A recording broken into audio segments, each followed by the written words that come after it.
Good afternoon. I am Judge Young Jung. I'm going to be the moderator for today's session. So we are going to have a session 5 from now to 12:30, and then we will have lunch break. And starting 2, we will have a moot arbitration, and we are going to end today's session before 4. And we have many panel of judges. We have panel of judges from many different countries today. So I hope today's session will be very informative. In session 5, we're going to talk about inventor service invention, and also we are going to talk about the reconciliation or the harmonization of the user's benefit and the employee's benefit as well. So let me introduce our panels.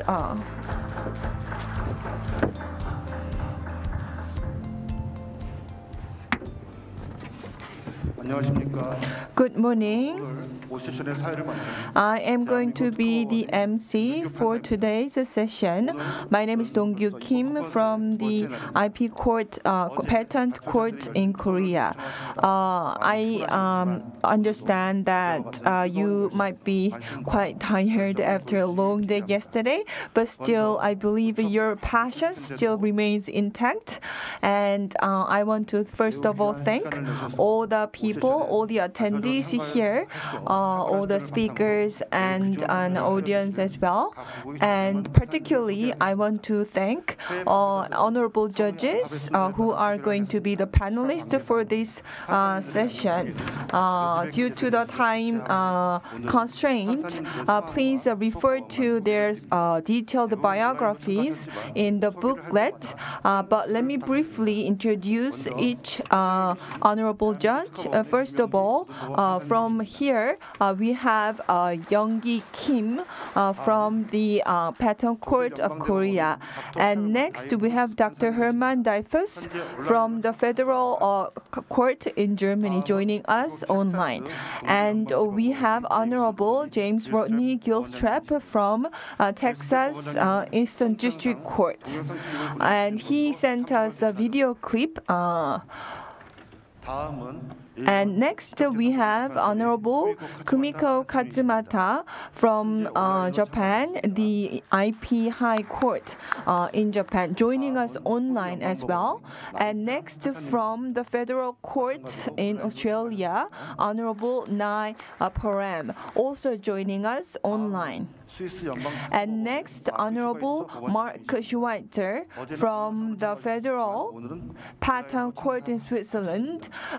He joined us via video yesterday, but he's here with us via online. And last but not least, Honorable Ji-young Lee from the Busan District Court. And she used to work at the Patent Court in Korea until mid this year.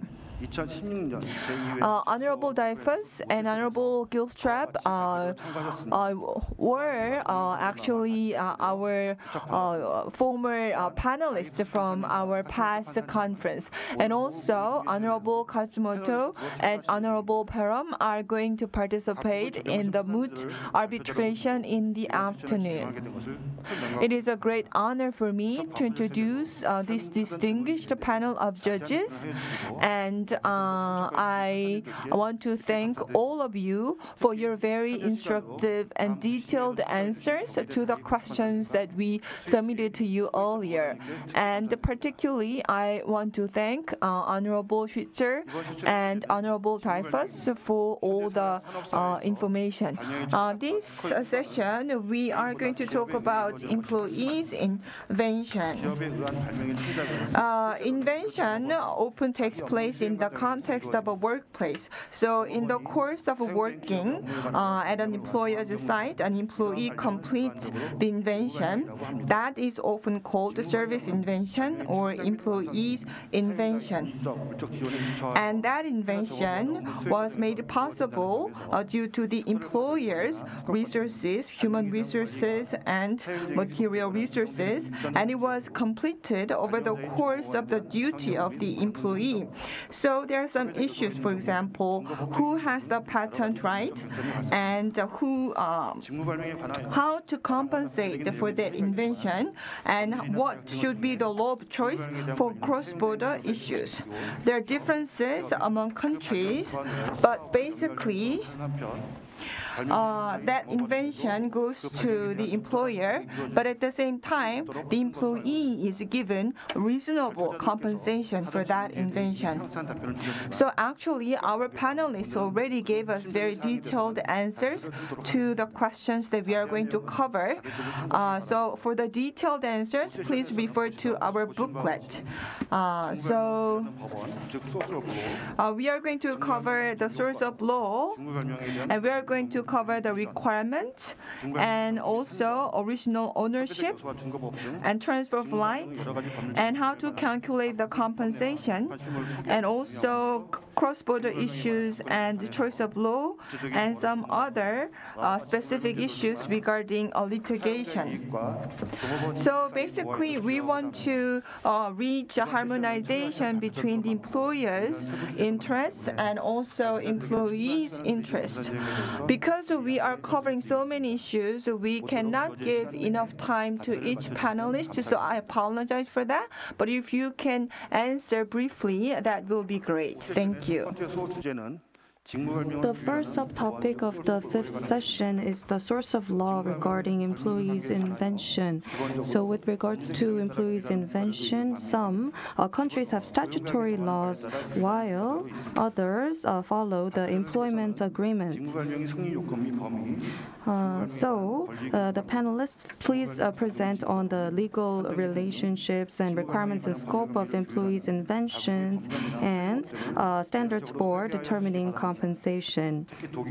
Especially in case of Germany, in 2009, the Employee Invention Act was amended, and in 2015, Japan's Patent Act was also revised, as far as I'm concerned. So please, panelists from Germany and Japan, please elaborate on such amendments and how it is being received in the judicial practice and industries. Please limit your answers to 2 minutes.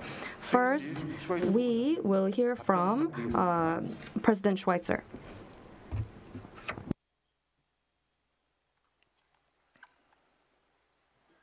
Good morning, everybody. I have a problem with my voice, as you can hear, and I can hardly speak.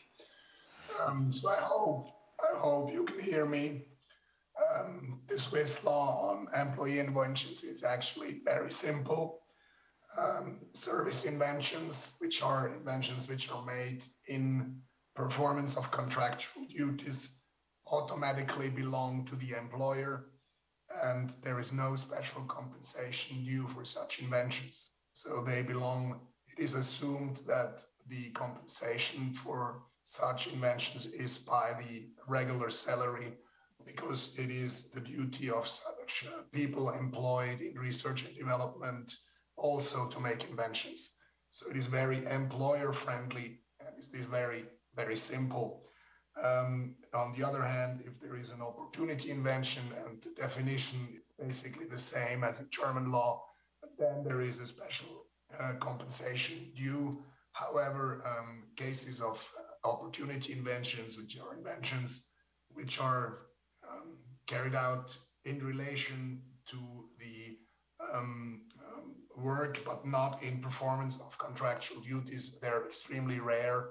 And therefore, there is very few cases, or actually no published cases to my knowledge, where the issue of compensation arises. So I would say, to be very short, and I really apologize, I'm not sure how long I can go on.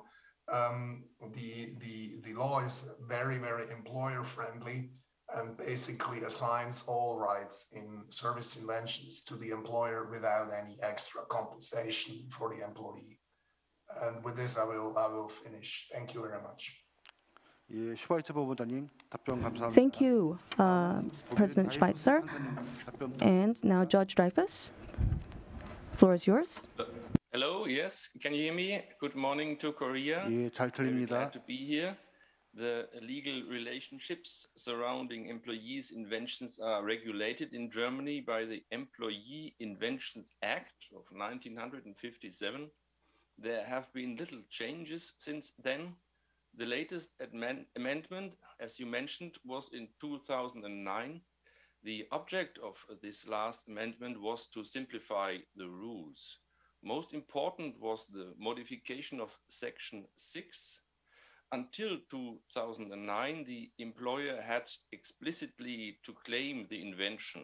Nowadays, the claiming of the invention shall be deemed to have been declared unless the employer expressly releases the service invention by making a statement in text form addressed to the employee.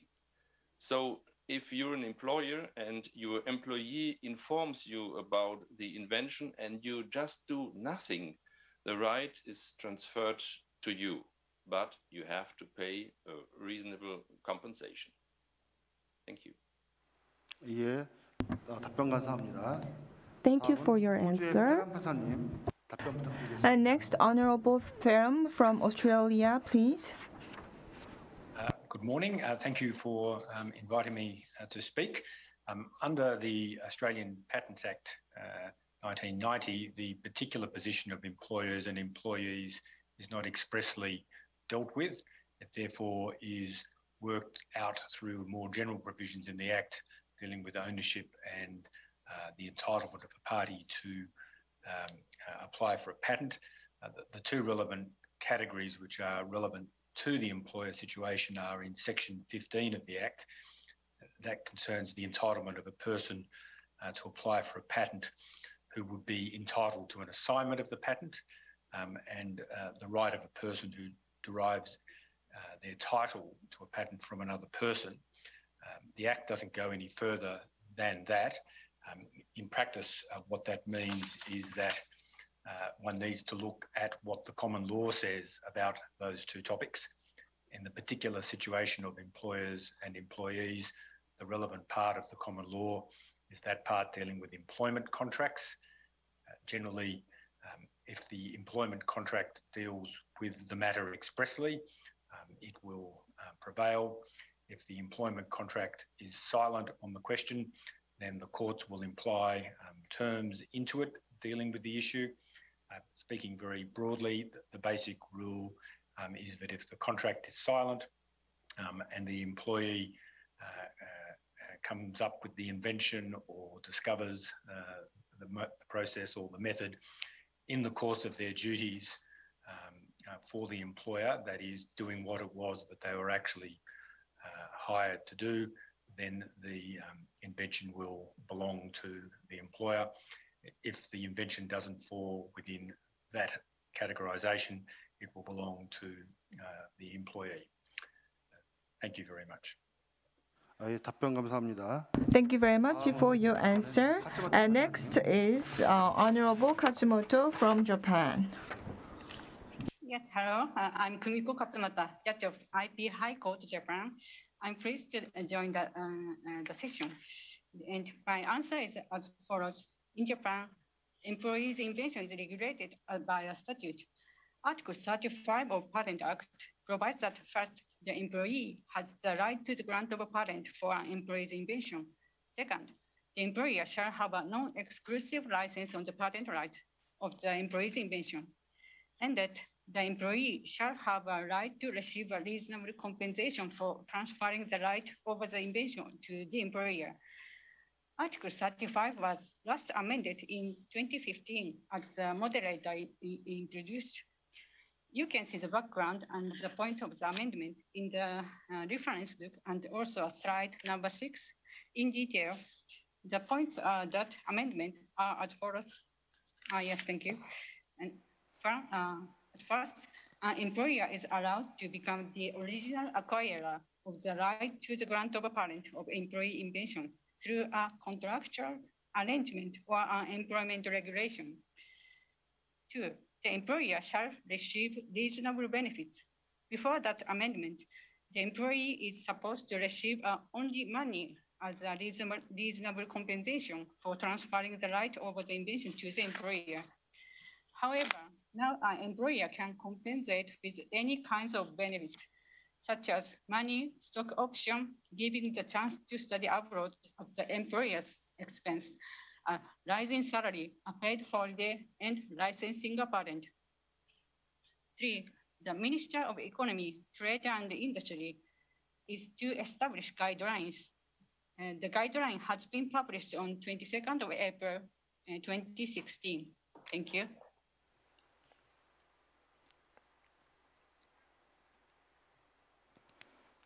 예, 답변 감사합니다. Thank you very much for your answer. And next, Honorable Youngie Kim. Good morning, everyone. It's my great pleasure and honor to be the panelist for this meaningful session with the renowned judges from diverse countries. From now on, however, please understand me that I proceed in my mother tongue Korean for the audiences on site, and for more accurate delivery of Korean practices. Okay. 지금부터 답변 드리겠습니다. 한국에서는 발명진흥법에 의하여 So according to the Korean Invention Promotion Act, there are some specific rules regarding employees' invention. For example, 관하여 발명한 것이 if employee makes the invention over the course of the duty, and if the duty falls within the scope of the business of the employer, and if the invention is related to the duty activities of the employee, then that is considered employee's invention. So regarding that, the employee has a non-exclusive license regarding such invention. But it also depends on the contract and employment regulation that the employee can transfer the right to the employer. In that case, the employee is entitled to reasonable compensation. However, the amount of the compensation should consider the benefit that the employer will get by using that invention. If there is no such benefit to the employer, then then the compensation is not considered. And also, sometimes there is a litigations by the employees for compensation from the employer for the employee invention. Now we will watch a video that Honorable Judge Gilstrap sent us from the United States. It will run for about 7 minutes. Thank you. Hello, my name is Rodney Gilstrap, and I am the Chief United States District Judge for the United States District Court for the Eastern District of Texas. It's a pleasure and an honor for me to be a part of this 2021 International IP Court Conference.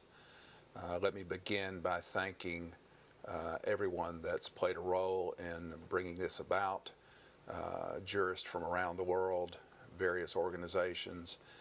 It's, as I say, an honor to be a part of this. I'm also honored to be part of a very distinguished panel of IP professionals, judges from around the world, and I know that our topic will be handled virtually as rather than in person. Would have certainly been nice to be in person, but that's not the world in which we find ourselves these days.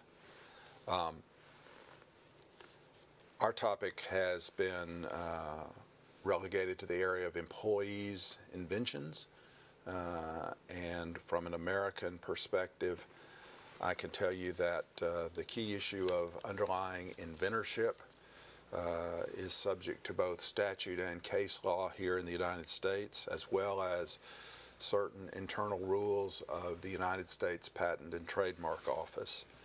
The primary statutory source regarding inventorship is what we commonly refer to as the Patent Act, found in Title 35 of the United States Code, beginning at Section 100 and following.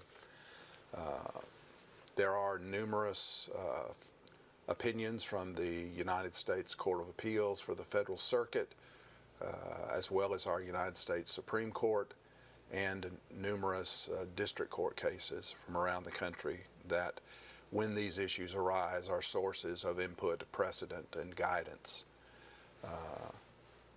It's clear that where an inventive process occurs within the scope and the course of an employee's employment, that both the employer and the employee may have certain rights relating to that work product. In the United States, those issues are typically dealt with in most cases that I can find. In most cases, those are dealt with by the employment contract underlying the relationship between the employer and the employee.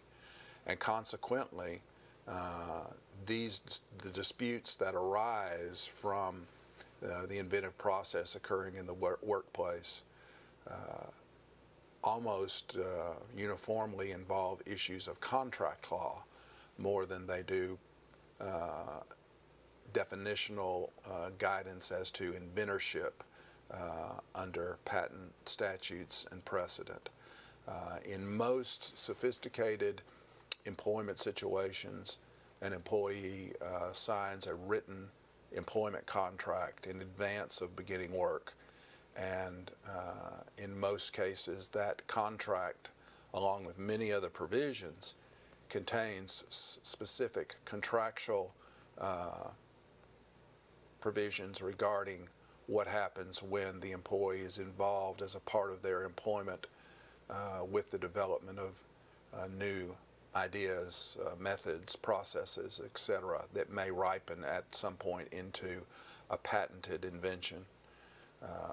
And when these issues that later lead to cases being reported develop, they're mainly in the context of a former employee, a lot of times, or an employee still employed, who's embroiled in a dispute with their employer about their rights in a patented invention that comes out of the workplace.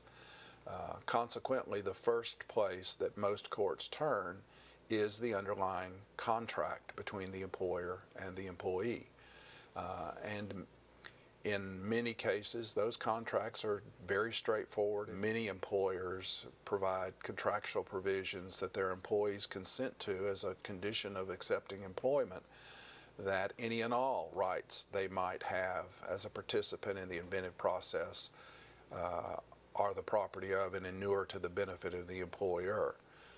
There can be, as in any contract, there can be negotiated provisions that are all on one side or the other or somewhere in between, and there can be and there have been disputes that develop about the contractual rights of the competing parties in this kind of a situation. But by and large, the American case law I've found finds itself dealing with employment issues, contract issues, more than underlying patent statutes. There may be references in those contracts to inventorship and other concepts that may even reference the Patent Act or the rules and regulations of the Patent and Trademark Office. And in those cases, that may open the door to more of a patent precedent application in those disputes. But in most cases, they boil down to, at the end of the day, contract disputes that go back to an underlying written employment contract. And again, this is where we have sophisticated employers and sophisticated employees. Now, certainly, you can have employment relationships in the United States where there is no written employment contract. But those are more likely than not going to be in less sophisticated settings where the development of important IP is less likely to happen. I won't say that that can't be the case, but it's the sophisticated employer and employee that address these things in employment contracts when this kind of an issue is going to be looked at, much more so than the handshake, unwritten employment relationship that can exist but rarely finds itself overlapping with the inventive process in a workplace that results in patented inventions coming out of that. So in an American context, you're probably going to be looking primarily at a written contract of employment. That's going to be construed by the courts where it references underlying statutes from the Patent Act, where it references rules and regulations of the Patent and Trademark Office. Then those kind of purely patent issues may come in, but they're going to come in as a part of construing and enforcing a contractual provision in the vast majority of cases. I hope this has been helpful. I know it's short, and I want to make sure I save plenty of time for the other members of my panel, because we have some of the most knowledgeable and learned people in the world on these topics that I want to make sure they have plenty of time to weigh in. So that's my perspective. 예, 답변 잘 들었습니다. Thank you for your answer. 다음 주제로 넘어가겠습니다. We will move on to our next topic. It is the recognition requirements for employee invention and the transfer of the rights. So here comes the first question regarding requirements and scope of recognition. Are all inventions completed by an employee during employment seen as employees' inventions, or only those made during performing duties during employment, and when the employee used the employer's facility and equipment? And next, how do you distinguish employees' inventions and free inventions? And for free inventions, is the employer still entitled to claim assignment of the right to acquire a patent or royalty-free non-exclusive license? And in case of Switzerland, please distinguish the opportunity invention from service inventions. Please elaborate on it. Thank you. First, we will hear from Judge Katsumata from Japan. Okay, in Japan, with regard to the requirement for the employee's invention, Article 35, Section 1 of Patent Act stipulates that an employer's invention as an invention which, by the nature of the said invention, falls within the scope of the business of the said employer and was achieved by an act categorized as a present or past duty of the said employee performed for the employer. So in Japan, according to Article 35 of Patent Act, employees' invention should be achieved by an act categorized as a present or past duty of the said employee. In addition, the employee's invention should be achieved by an act performed for the employer. If the requirements are not satisfied, the invention will be a free invention. So with regard to so-called free invention, the employers that do not have any kinds of rights. Article 35, Section 2 of Patent Act does not allow that any provisions in any agreement, employment regulation, or any other stipulation providing in advance that the right to the grant of a patent or the patent right for free invention is acquired by the employer. Thank you. Thank you for your answer, Honorable Judge Katsumata. And now we will hear from Judge Parham from Australia. As I said before, the question in Australia of who owns, as between the employer and the employee, the patent or is entitled to its registration is governed by the terms of the employment contract. If the employment contract is silent, then the common law will imply a term into the contract that if the invention or the discovery was made in the course of employment during doing the thing which the employee was hired to do, then the employer will be entitled to it. That was established by some federal court decisions called Gray and Victoria University. If that requirement is not met, then the employer will not be entitled to the patent. To be clear, that means, so in terms of the second question, that it is not enough that the employee did the work at the employer's premises or with the employer's tools or on the employer's time.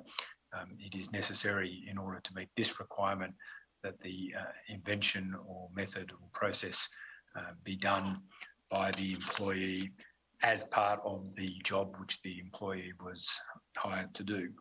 In terms of the third question, Australian law doesn't recognise the right of an employer to a free, non-exclusive licence or a right to transfer unless this can be found in the terms of the contract itself.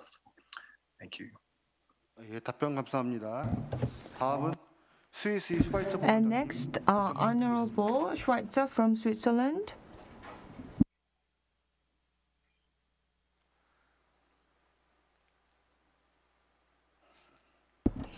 Honorable Schweitzer from Switzerland. 저 스위스 원장님, 슈바이처 원장님, 마이크 켜주시기 바랍니다.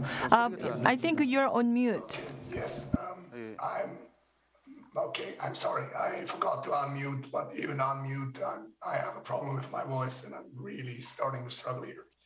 So basically, the invention has to be made in performance of contractual duties, and if it is made in performance of contractual duties, then all the rights will rest from the very start with the employer. If the invention is made not in performance of contractual duties, but merely on the occasion of the job, even using facilities, then the rights rest with the employee. However, the employer may reserve by written contract the right to claim such an invention for his own purposes, but then must pay a special compensation to the employee. But this only in case of opportunity inventions, not in the case of service inventions. And finally, the third question, there is no statutory basis for a license for the employer for free inventions. Of course, the parties can agree contractually to such a license, but without any specific contractual agreement, there is no non-exclusive license or right to claim transfer of so-called free inventions, which are done outside the employee's obligations and outside his work. But of course, you can agree to that if you do that. But the employer does not have a right from a statutory point of view. Thank you. 예, 답변 감사합니다. Thank you very much for your answer. And next, 독일의 다이프스 판사님. Honorable Daifser from Germany. Yes, thank you. The German Employee Invention Act distinguishes between tied inventions or service inventions on the one hand and free inventions on the other hand. You find the rule in section 4. Service inventions are those made during the term of employment and either result from the employee's task in the enterprise or are essentially based upon the experience or activities of the enterprise. Any other invention of an employee is regarded as a free invention. As regards service inventions, they are originally an invention of the employee, but the employer can claim for the invention. As regards free inventions, the employee who has made a free invention during the term of an employment contract shall notify his employer by making a statement in text form thereof without delay. And the law says, before exploiting a free invention, further during the term of his employment contract, an employee must offer his employer at least a non-exclusive right to use the invention on reasonable terms if the invention falls within the range of the actual or planned activities of the employer's enterprise at the time the offer is made. And where the employer does not accept the offer within 3 months, this prerogative shall lapse. Thank you. 예, 답변 감사합니다. Thank you very much for your answer. And next, Honorable Young-gi Kim from Korea. Let me talk about Korean situation. So, as honorable judges from Japan and Germany mentioned, we have a similar situation. So first, whether invention was invented over the course of the duty by the employee. And second, what about the contents of the invention? Is it within the scope of the duty or the business of the employer? It means that the employee's duty is related to the business operation of the employer. And also, the inventive action, is it part of the duty of the employee? That is another consideration. So it means that given the tasks of the duty and the scope of the duty, it is naturally expected to arrive at such invention. Regarding free invention, Korea differs from Germany and Switzerland. So the Promotion Invention Act has different treatment for free invention compared to employee invention. So free invention is a comprehensive concept that does not satisfy the recognition requirements of the employee invention. So in that case, the transfer, the patent right transfer, or exclusive license, or these things, if these things are written in the employment regulation, they are considered null. So, if the employee's invention is within the scope of the business of the employer, but the scope of the invention is not within the duty of that person, then there's a discussion that the two need to be distinguished. Thank you very much. President Schweitzer, well, thank you that despite your conditions are not at best, still you are taking part of this session. Thank you very much. We appreciate it. So now we will move on to the next topic of the ownership of the rights. So if the invention is completed, then who originally retains the right to the invention in your country? If your country upholds the inventorship principle where employee originally retains the right, then what kinds of procedures or requirements is necessary for the rights to be transferred to the employer? And is the employee obliged to notify the employer upon completion? And if the employee does not notify, then is this a breach of obligation? And is there some kind of liability? And is pre-invention comprehensive assignment agreement recognized in your country? If so, what are the requirements? And if the employer does not succeed rights for the invention, is the employer still entitled to rights such as royalty-free, non-exclusive licensee? On the other hand, if your country upholds the ownership principle where the employer originally retains the rights to the invention, is the employee liable to still notify the employer upon completion of the invention? If the employer waives rights to the invention, is the employee entitled to the rights? For the case of Germany, also please let us know if this applies to the case of free inventions, the notification liability. Please limit your answers to 3 minutes. First, we will hear from Judge Dreyfus from Germany.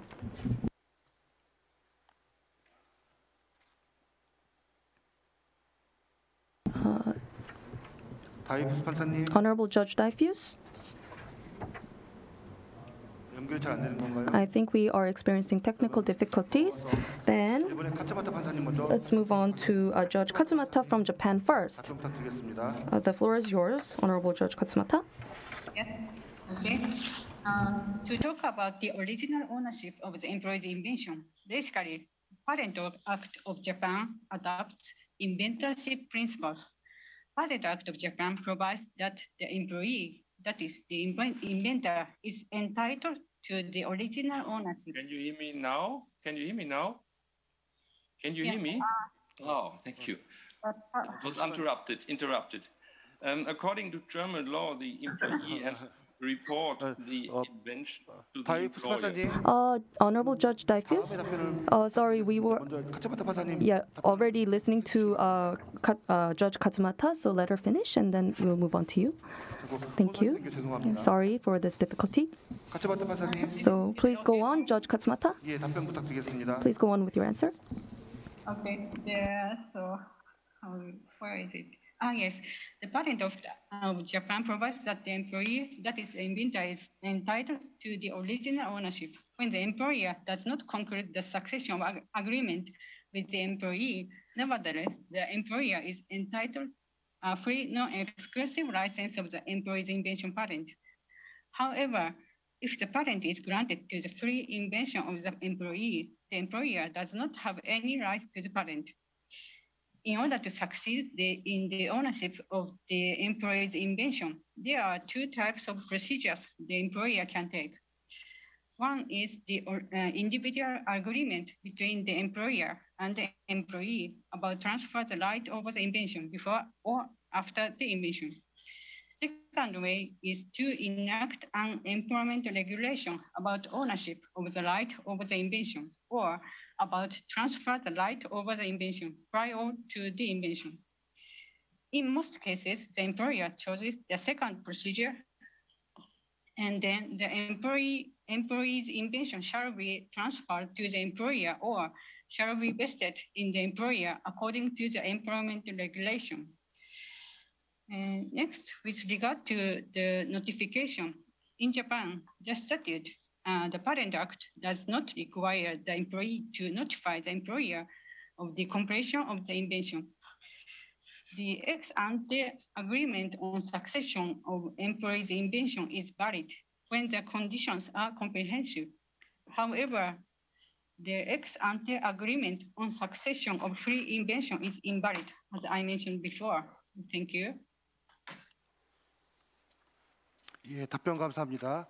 Thank you for your answer. Now, let's go back to Judge Dreyfus from Germany. The floor is yours. 예, 다이푸스 판사님, 들리시나요? Yes, sorry, my connection was interrupted, I'm afraid. Do you hear me now? Okay. 예, 잘 들립니다. Yes, we can hear you. According to, do you hear me? 예, 잘 들립니다. Yes. 예, 답변 부탁드리겠습니다. We can hear you fine. Ich verstehe kein Koreanisch. I don't understand Korean. Do you hear me? Yes, we can hear you fine. Okay. Please proceed. According to German law, the employee has to report the invention to the employer. There are rather detailed rules for this report. See Section 5 of the Act. The employee making a service invention is obliged to report the invention to his employer immediately in a special note in text form. He has to indicate that said writing constitutes the report of an invention. In this report, the employee must describe the technical problem, its solution, and how he arrived to the service invention. He shall attach any existing notes necessary for an understanding of the invention. The report shall include the service instructions and directions received by the employee, the experience and activities in the enterprise of which use was made, the employee's co-workers and the nature and extent of their contribution, and the report should underline the contribution which the employee making the report considers to be his own. In this way, the employer is provided with the information necessary to decide whether he wants to claim the service invention. The employer has the right to claim a service intention explicitly without formal requirements. It's a special characteristic of the German law, I mentioned it earlier, that the claiming of the invention shall be deemed to be declared unless the employer expressly releases the service invention by making a statement in text form addressed to the employee. On claiming the invention, all property rights in the service invention shall pass to the employer. However, if the employer does not claim the invention, all rights to it stay with the employee. There is no such thing as a free, non-exclusive license for the employer according to German law. As regards free inventions, I already mentioned that the employee has to notify a free invention as well. Thank you. 예, 답변 감사합니다. Thank you for your answer. 한국의 김영기 판사님, 답변 부탁드리겠습니다. Thank you. So, as honorable judges from Japan and Germany mentioned, certain countries accept inventorship, and Korea is similar. And I understand that ownership principle is adopted by Australia and other countries, but here in Korea we adopt inventorship. So the original ownership goes to the inventor, the employee, and also the employer, depending on the contract or employment regulation, the employer can receive the transfer of the right or exclusive license. And the employer can get the royalty-free non-exclusive license for such non-exclusive license. And also, upon the invention, the employee needs to give the written information to the employer. And if the employee does not satisfy this obligation, then depending on the regulation, employment regulation, the employer needs to let the employee the transfer of the right, and also the patent right and the transfer succession that needs to be part of the employment agreement, and it could be a pre-invention agreement, which is similar to Japan. And for other free employment, employer may receive the transfer of the right or the ownership in the employment regulation, but that will be nullified. However, if the right is given to the employee, then it doesn't mean that the entire regulation are nullified, but depending on the duty of the employee, certain terms are valid. And next, Honorable Schwartz from Switzerland. Yes, thank you. In case of service inventions, okay, I'm sorry, I'm really just about to finish. So in case of service inventions, the right rests originally with the employer. No transfer is required. In case of opportunity inventions, the employee must notify in writing, and then the employer has 6 months to claim the invention. If the employer does not claim the invention, he has no non-exclusive license or such thing. In this case, the invention belongs to the employee, but this is only for opportunity inventions. There are no more specific regulations other than a notification in writing. So unlike in Germany, where it is very specific, it is more of a general obligation without further specification.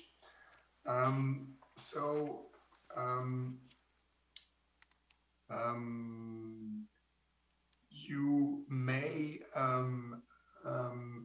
agree in advance to the assignment of inventions, but in the case, no, I should say, in the case of opportunity inventions, you may not agree in advance.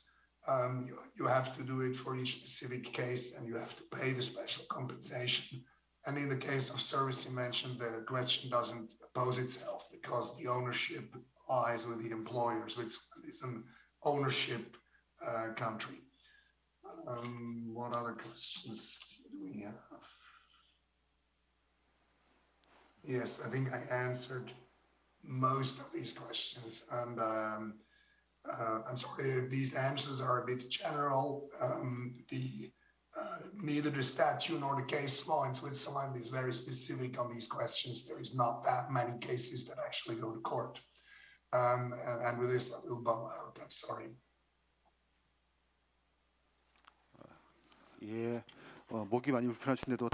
Thank you very much for participating despite your throat pain. And next, Honorable Ferran from Australia. Thank you very much. A little like the Swiss situation, there's not a lot in Australian law about this. As to the first question, as I've said, the question of whether the employer or the employee is entitled to the invention is governed by the contract. And as I've explained before, where the contract's silent, the employer will be entitled to it, effectively where the employee has come up with the invention as in the performance of what the employee was retained to do. On the topic of transfer, if an employee as inventor obtains the grant of a patent in his or her own name under Section 15(1)(a) of the Patents Act, in circumstances where under the employment agreement, either express or implied, the patent should belong to the employer, then Australian law would resolve that potentially in a number of ways. In the real world, it would probably resolve itself in a proceeding before the Patents Office seeking a rectification of the Register of Patents, or perhaps unwisely a revocation of the patent. In hearing such a dispute, the Patents Office is entitled to delve into the details of the contract. Perhaps a little less realistically, it would be open to the employer as a matter of industrial law to seek to enforce the terms of the contract in a suit for a contract case. And because ownership's rights are involved, it would also theoretically be possible to assert that the patent was held on trust. However, the rectification of the register process is by far and away the most practical way that would be resolved. Turning to the fourth question, this does not really correspond very well with the Australian position. If the employer is entitled to the patent, there's no procedure requiring the employee to notify the employer of the completion of the invention. If the employee sought to conceal the fact that the invention had been created or that it had been completed, there would be private law remedies available to the employer outside the scope of patent law. And these would include actions for breach of a duty of good faith, or if the employee were a senior employee, a breach of fiduciary duty. Again, however, probably the most practical route which would be taken is to apply to the Patents Office for a rectification of the register, or perhaps revocation if that were thought appropriate. Thank you very much. 예, 답변 감사합니다. Thank you. 다음은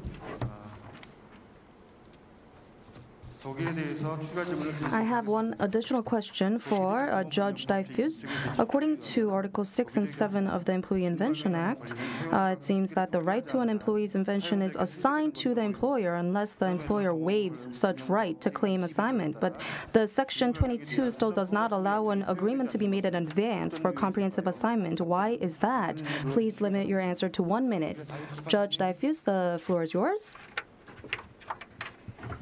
Thank you. Actually, there is no judgment of the Federal Court of Justice on this issue or of any other German court, as far as I can see. But all authors concur that such an agreement is not allowed according to Section 22. The employer has to make up his mind whether to claim the invention or not in every single case. But as you have pointed out, this is not of much relevance because Section 6 and 7 state that the right in the service invention shall pass to the employer if he does nothing. just enough to wait after the notification of the invention. So I think there's no need for such an agreement according to the German law. Thank you. 예, 답변 감사합니다. Thank you. 예, 다음 손주로 넘어가겠습니다. Let me move on to the next topic. 이번 질문은 So the next question is about how to transfer the right without consent from without notifying the employer.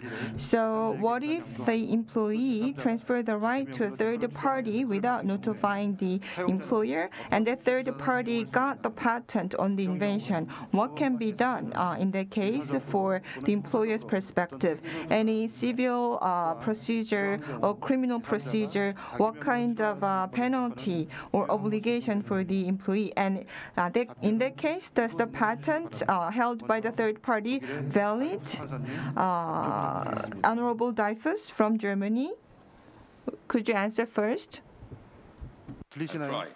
The German Employee Invention Act states that any disposition of a service invention made by an employee before the employer has declared claim shall have no effects on the employer insofar as his rights are prejudiced. It's section number 7. If, for example, the employee files a patent application and transfers it to a third party or grants a license, this disposal is invalid in relation to the employer. If the employer finds out about the application, he still has the right to claim the service invention. If he does so, all property rights shall pass automatically to him, not encumbered with third-party rights. That is true even if the third party has acted in good faith. The third party is limited to claims for damages against the employee. The employer can claim for damages against the employee. Moreover, he can claim for damages against the third party for their culpable acts of exploiting the invention. In one case, Rasenbefestigungsplatte, that's the name of the case, the employee had pretended to have made the respective invention after the ending of the employment relationship. In reality, he had developed it during the employment. Therefore, the deceived employer did not claim the invention. The employee filed a utility model and exploited it together with a third party. When the employer found out he was deceived, he claimed the service invention and he sued the employee and the third party. They were condemned to pay damages. If the employee acts intentionally, he can be held liable for fraud. Thank you. 예, 답변 감사합니다. Thank you very much for your answer. And Honorable Katsumoto from Japan. Yes. In Japan, at first, the employer can recover the patent right by obtaining a declaratory judgment pertaining to the right to obtain a patent against the person who filed a misappropriated application, and by filing an application for change of the name of the applicant before JPO, stands for Japan Patent Office, before the patent registration. If the patent has been already registered, the employer can recover the patent right by requesting for the transfer of a patent right against the registered patent holder before the court.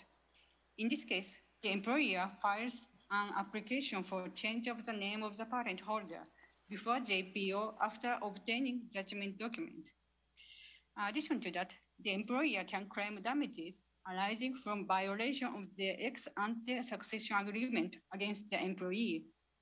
In case when the third party filed an application, nevertheless, it was aware or negligently unaware that the employee was not the right holder, the employer can claim damages also against that third party on the basis of tort. And we don't have any criminal punishment in that case, but it could be a kind of fraud. Thank you. 예, 답변 감사합니다. 다음은 한국의 Thank you. Now we'll hear from Judge Kim for Korea. 오늘 컨퍼런스가 So Today's conference is on the subject for employees' inventions, and we are listening from 5 different countries. As I was preparing for this conference, the concept of how to define the concept of employees' inventions and what are the source of law, actually, I really pondered about this, and actually 3 countries took the stance of inventorship, and Switzerland takes ownership.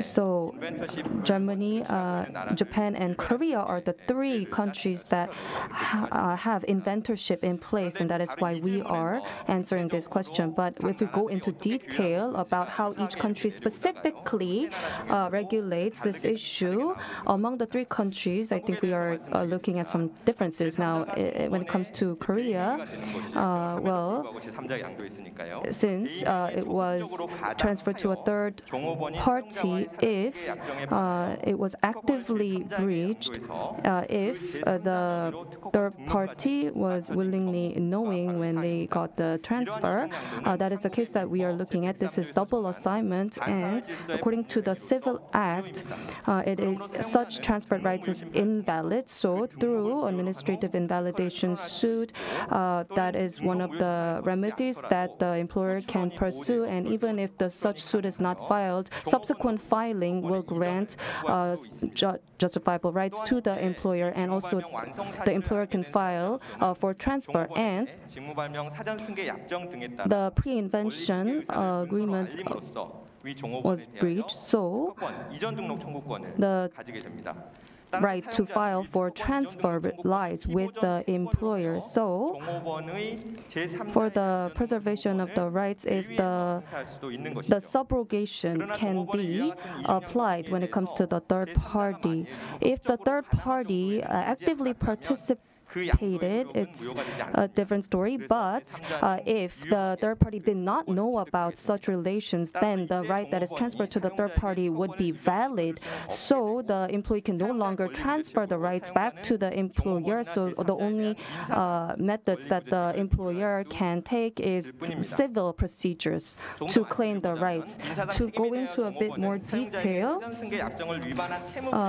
the employee would be liable for default and also breach of trust under civil liability. And if the third party actively participated knowingly, then the third party would be liable for joint torts. And for the employee and a third party who actively participated, they can also be criminally punished under the crime of breach of trust. Thank you. Thank you so much for the answer. And now we will hear from President Schweitzer.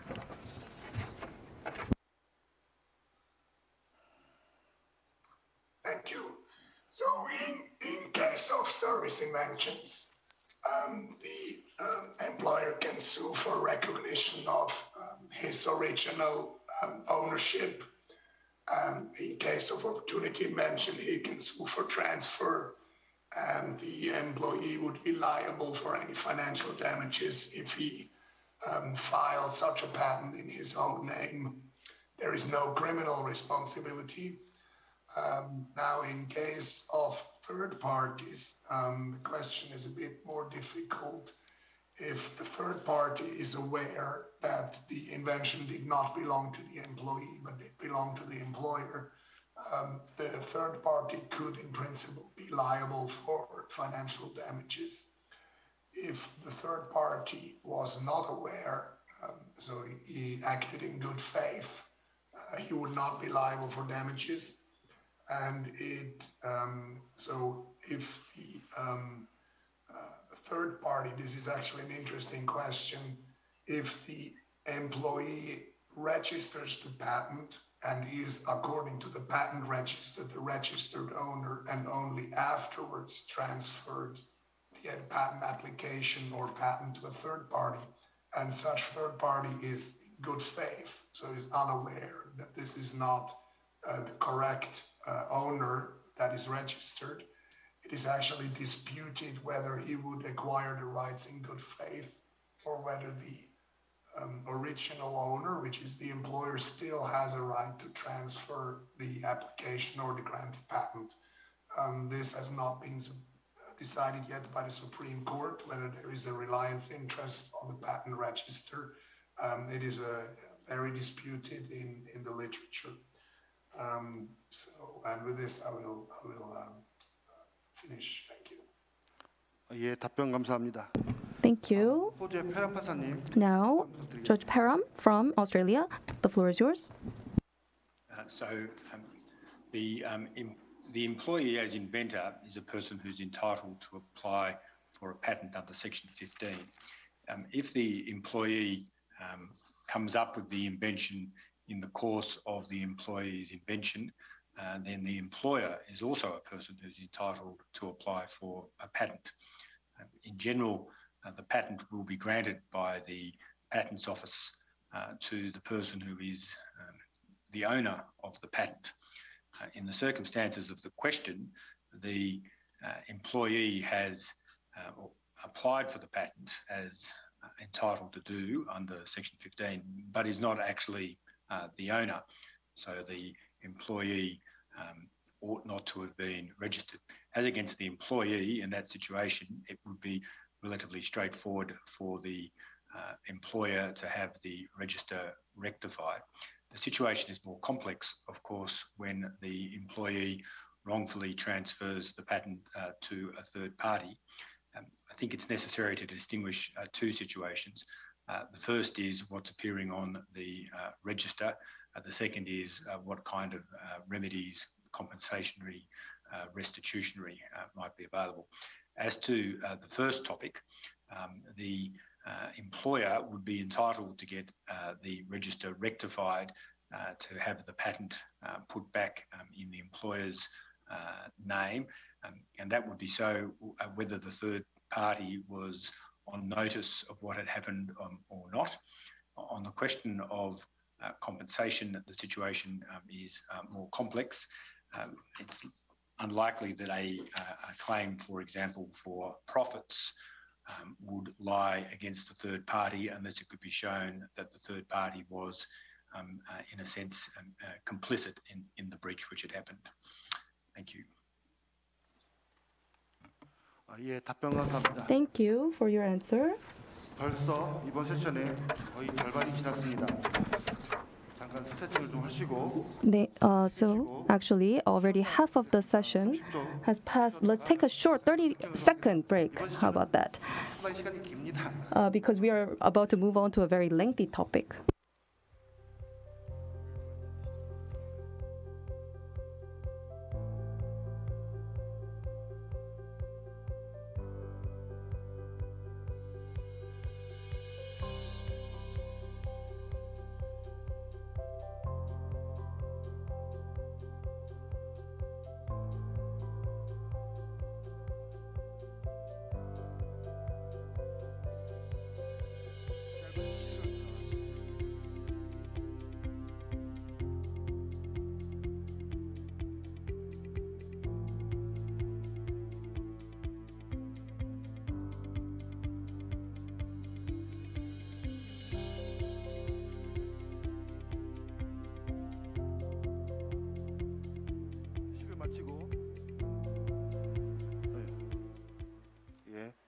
짧은 휴식을 마치고 세션을 수행하도록 하겠습니다. So we are going to resume. I hope you enjoyed a very quick rest.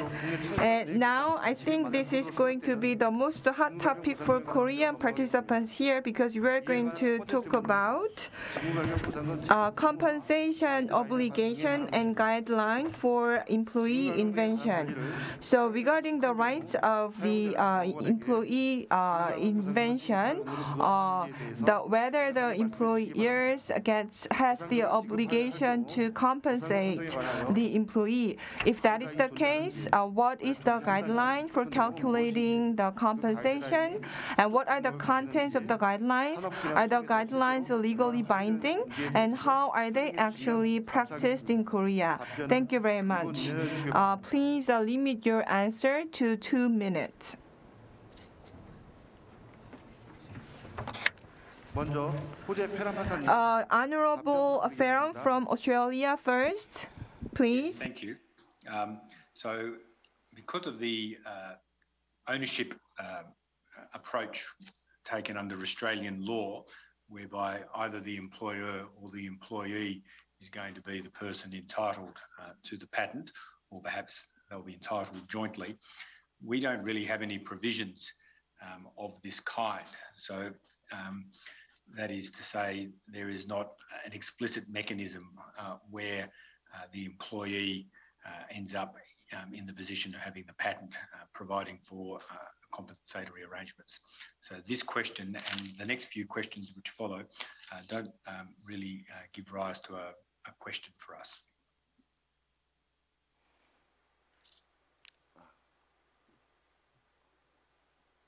Thank you. Thank you very much for your answer. And next, Honorable Dreyfus from Germany.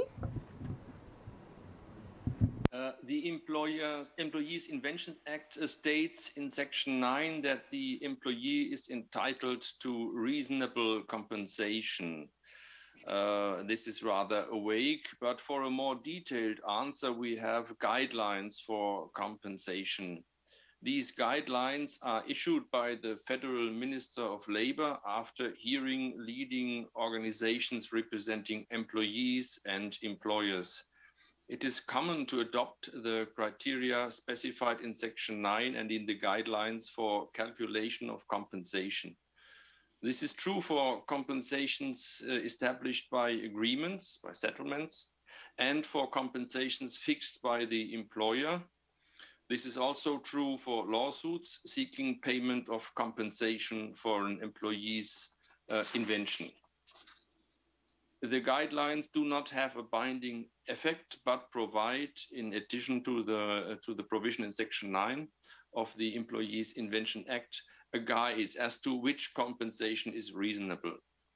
As I've already mentioned, it is common to adopt these criteria specified in Section 9 and in the guidelines for calculation of compensation. Thank you. Thank you. Honorable Katsumata from Japan, the floor is yours. Yes. In Japan, the Minister of Economy, Trade and Industry established the guideline about the procedure. The employer established an employment regulation over the employee's invention. The guideline is not a regulatory, so I think it is not binding. It has only a kind of an advisory effect. With regard to the contents of that guideline, it shows what kind of elements the employer should take into consideration upon establishing the employment regulation regarding the employee's invention. The guideline includes, following points. 1, when the employer negotiates with employees about the regulation, they should discuss with the matter satisfactorily, but they need not to reach an agreement. 2, after the negotiation, the employer should disclose the draft of the employment regulation to the employees. 3, after the disclosure, the employer should hear the employee's opinion about the draft before establishment of the regulation. 4, to revise the employment regulation, the employer should negotiate with the employees about the revision. 5, examples of reasonable benefits as compensation are money, giving the chance to study abroad at the employer's expense, stock option, promotion with a rise in salary, paid holiday, licensing a patent. Thank you.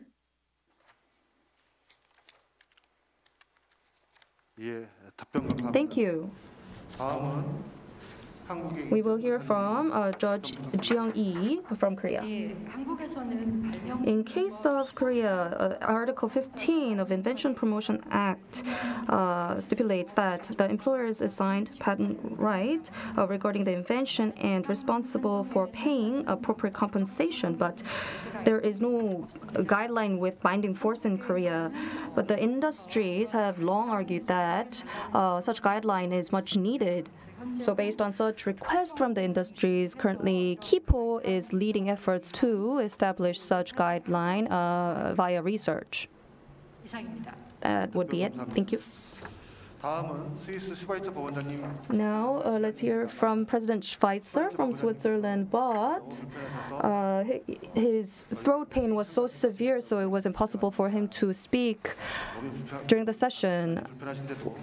We really appreciate that you stayed until now to take part in the session. I really hope that you feel better soon.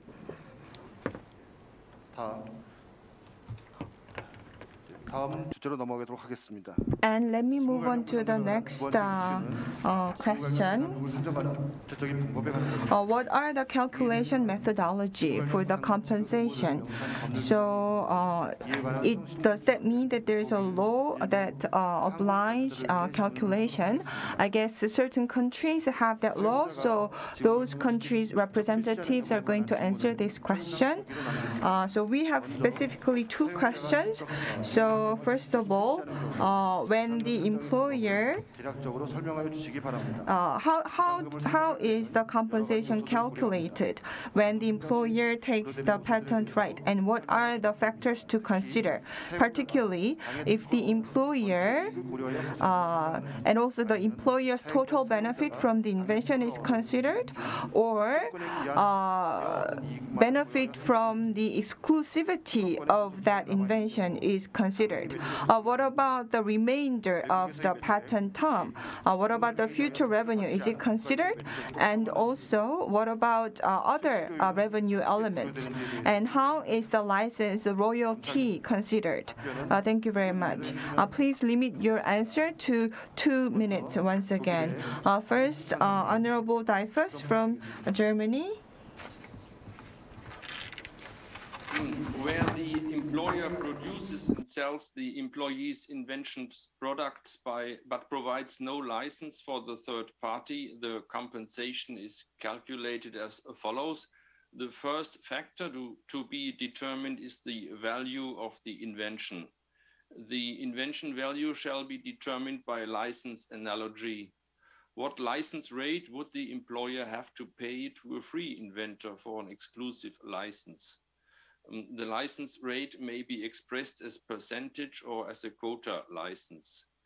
When the invention influences a device that is composed of different parts, the invention value may be determined based either on the value of the entire device or on the value of the part that makes use of the invention.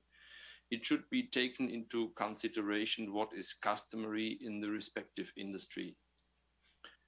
The second factor is the so-called share factor. As the invention is not free, there has to be a certain deduction by determining the share resulting from the employee. A deduction from the hypothetical license rate.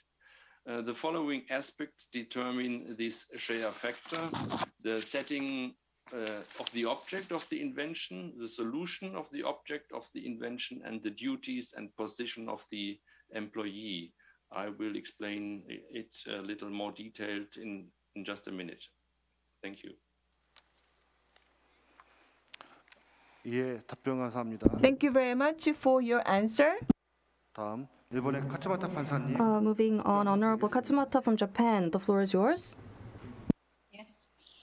In case when the employee itself practices the patent of the employee's invention, the compensation will be calculated by the following formula. The reasonable compensation equals the monopoly profit multiplied the degree of contribution of the patent to monopoly profit multiplied 1 minus the degree of contribution of employer to the invention multiplied contribution rate of the inventor in case of joint inventions. Here, the monopoly profit is calculated by hypothetical license fee rate multiplied excess benefit. According to the judgment of IP High Court in 2007, which is called Canon case, the excess benefit is 40 to 50% of the benefit the employer obtained by selling the employee's invention product. And the sales of the employer includes overseas sales if the patent is registered in that country on the ground of the judgment of Supreme Court in 2006, which is called Hitachi case. As to the hypothetical license fee rate, the court usually determines the rate taking into consideration the importance of the patent for the product, validity of the patent, and ordinary rate in that specific product area. And as to the degree of contribution of the patent to monopoly profit, it is calculated based on the individual situation.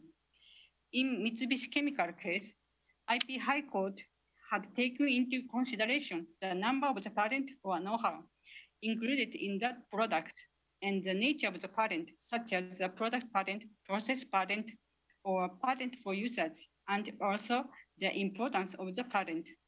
Thank you. Thank you for your answer. Now, Judge Lee from Korea. So in cases of self-practice, the compensation is calculated by reflecting the employee's contribution and inventor's contribution. So if the product includes many inventions other than employee's invention, and if there are other factors that affect the sales, then the contribution ratio of the employee's invention should be adjusted accordingly.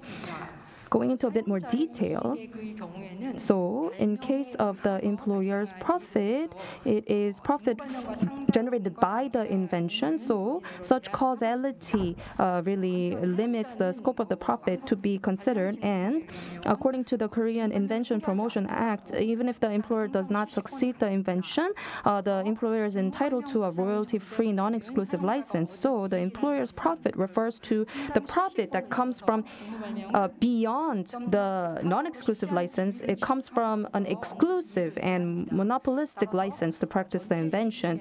So out of the total profit, we have to minus the profit that was generated due to the royalty-free non-exclusive license. So this is included as the contribution rate of exclusivity.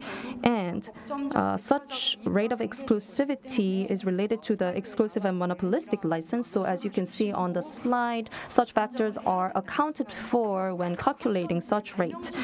And according to Article 13, Paragraph 3 of the Promotion Invention Act, the employer may not own the royalty-free non-exclusive license. In this case, then such exclusivity rate should not be factored in. It is an area that requires more research.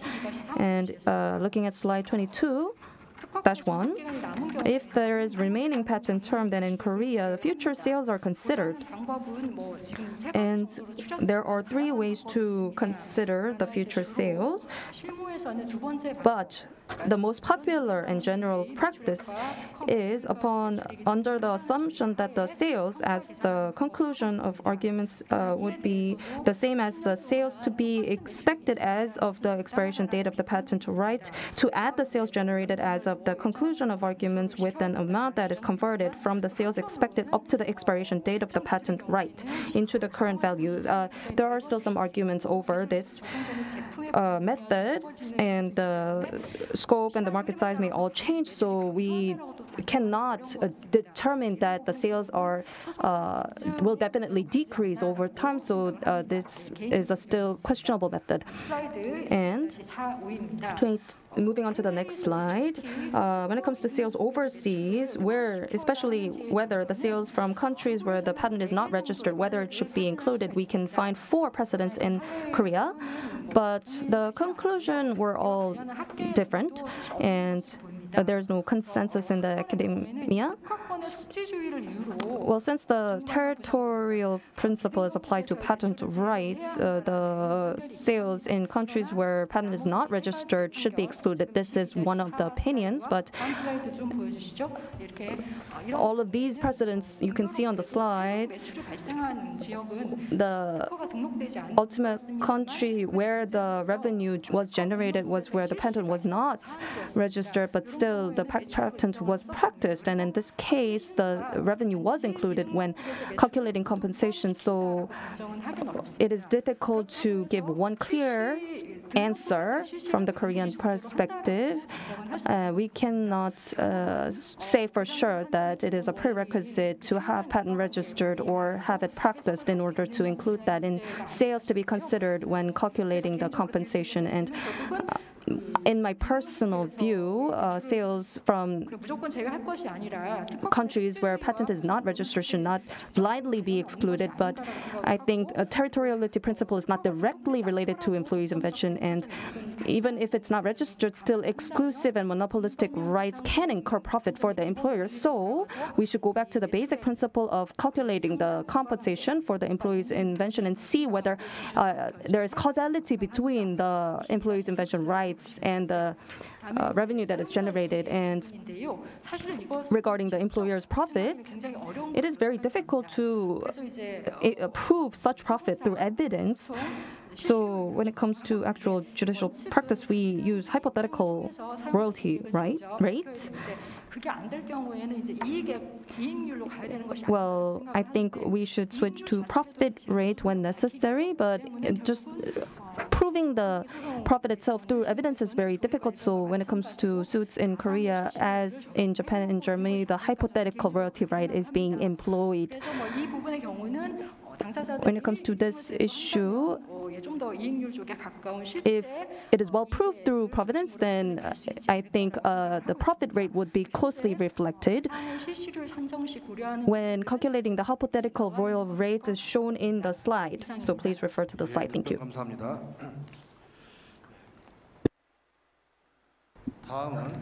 Next, for one product, what about their other inventions, not just service invention?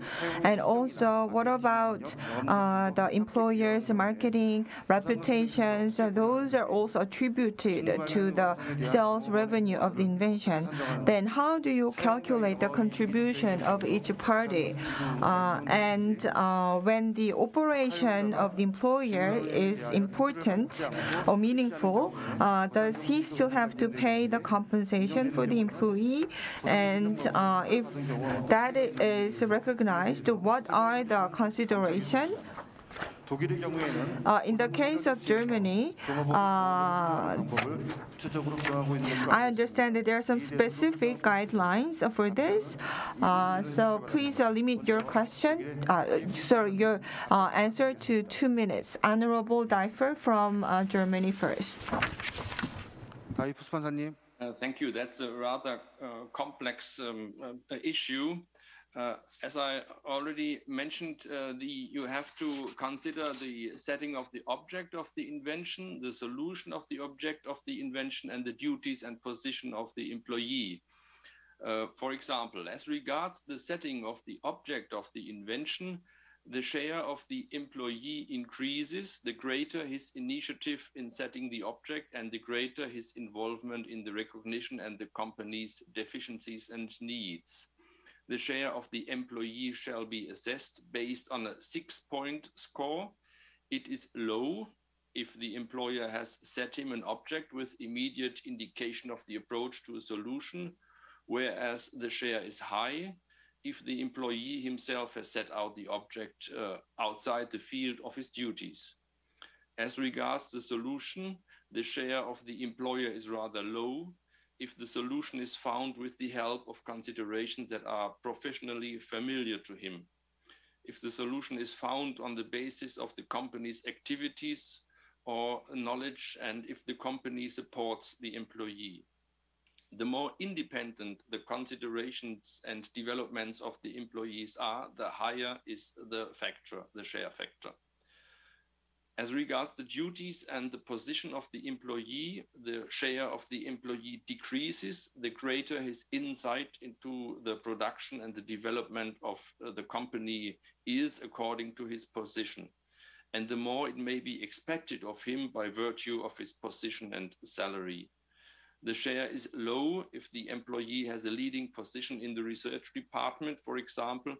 The share is high if the invention was made by an employee without prior qualification for the activity carried out. For example, an unskilled worker makes a great invention. And this is rather complicated, and you have to add all these numbers, these points, and then you have a table. I sent the guidelines to the conference secretariat, so it should be available for you. You add these numbers and then you get a share factor that is between 2% and 100%. Normally it's in the range of 10 to 30%. When the employer practices the invention overseas and the sales of the respective products are made there, these overseas sales are relevant for the compensation only if corresponding patents exist there. This is a rather solid German rule. I'm not aware of any academic discussion on this issue. Thank you.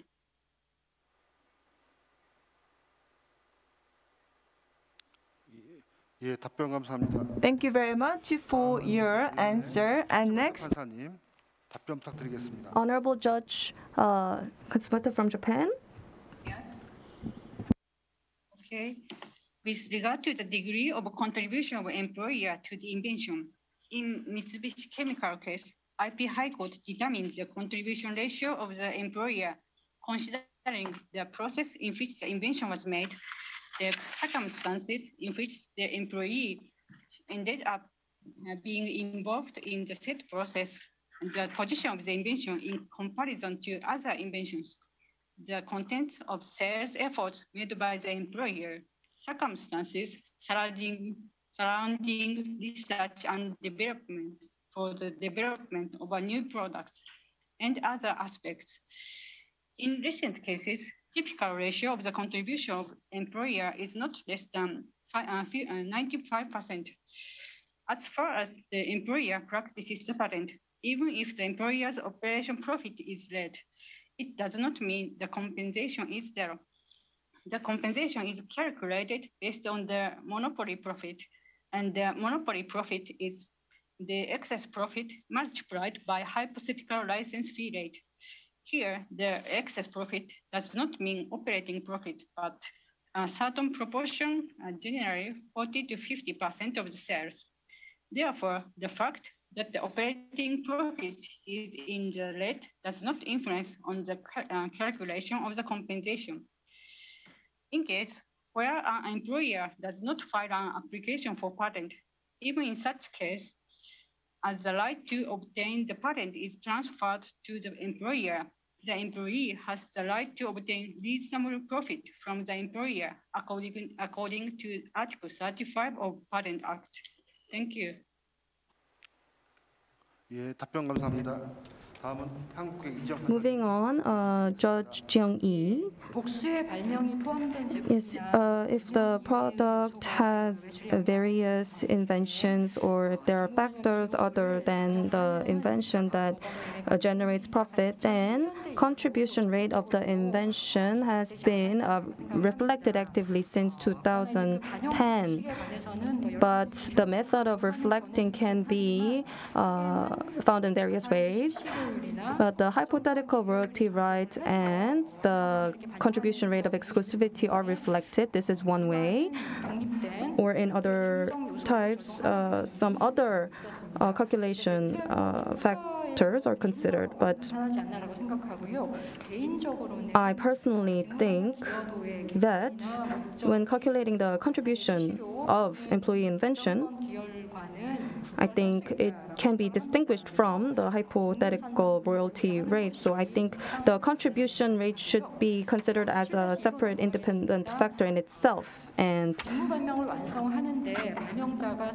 when completing the invention, the creative contribution by the inventor is reflected as the inventor's contribution. And this is another separate factor that is considered. And as you can see on the slide, these factors are considered. But if the plaintiff and defendant submits indirect evidence, the court calculates the percentage attributed to each factor. And moving on, as in Japan and Germany, the profits that employer gets from the employee's invention is what is generated by the employee's invention itself. It is not after settling all the profits and costs. This is a very clear stance taken by the Supreme Court of Korea. Well, there are some opposing voices to this stance, but But as the case in Germany and Japan, only the proportion in the profits that was generated by the employees' invention should be considered, and I agree. So even if the operating profit is in the reds, the compensation should still be made. And according to Article 16 of the Promotion Invention Act, if after the assignment was made to the employer, if the employer waives to file the application for the patent, still the compensation should be paid to the inventor. So even if the application for the patent was not filed, still exclusive and monopolistic income could have been accrued by the employer, and with regards to that, the employee should be paid compensation. So the rate or ratio of how to calculate the exclusive and monopolistic profit may differ. So we need more consideration on that. Thank you. And next, what if the employer does not practice the invention and gives the right to the third party? What about compensation in that case? So the employer does not practice the invention, but gave the right to the third party. How do you calculate the consideration, and how do you calculate the employer's benefit? And also, what about in the case of the cross license between the employer and the third party? In that case, any compensation needs to be paid out to the inventor, and also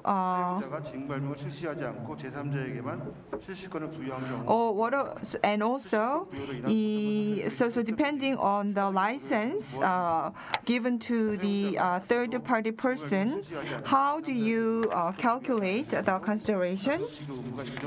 And in the context of the cross license, when is it obligated to pay the compensation? Honorable, we will listen to the German judge first. Honorable Diver, you're on mute. You're on mute. Please turn on your microphone. Yes, I have to, I think.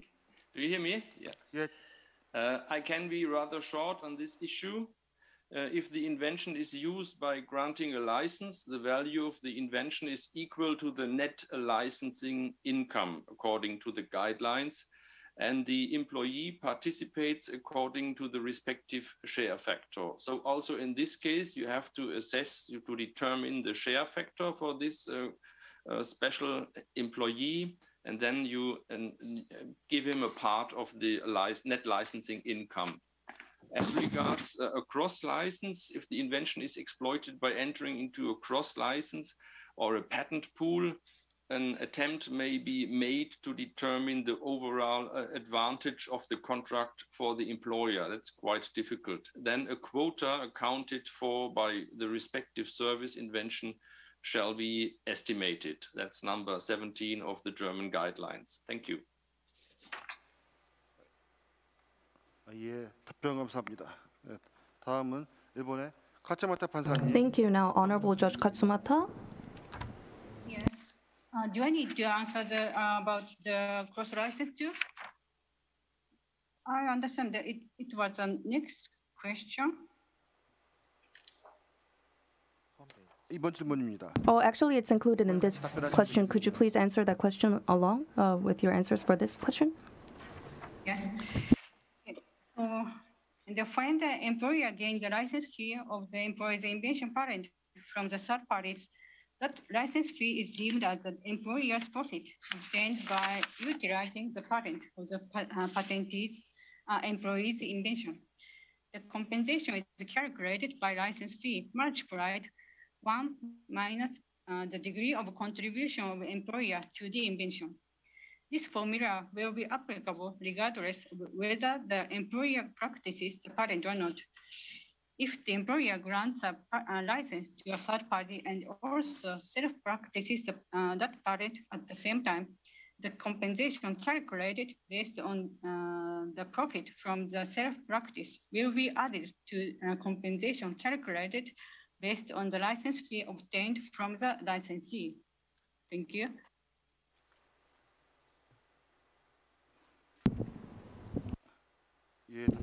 Thank you for your answer. 카츠마타 판사님. Judge Katsumata, also please give your answer about the cross license. Please. Yes, if the employer enters into royalty-free cross-license agreement, it is very difficult to calculate the compensation, but it should have a certain amount. IP High Court in 2012, in semiconductor integrated circuit device fabrication method case, held that the employer obtains the profits gained by being exempted from the obligation to pay the royalties that the party should have normally paid to the counterparty by entering into a royalty-free cross-license agreement, and that it is reasonable to consider the above-mentioned profits is equivalent to the royalties that the party should have normally received from the counterparty, which works said party's patented inventions. That's all. Thank you for your answer. Moving on to the Korea's case, Judge Lee. If only the third party was licensed and there was no self-practice, the royalty income would correspond to the employer's profit. So compensation is calculated by multiplying the royalty fee with contribution rate of the employee.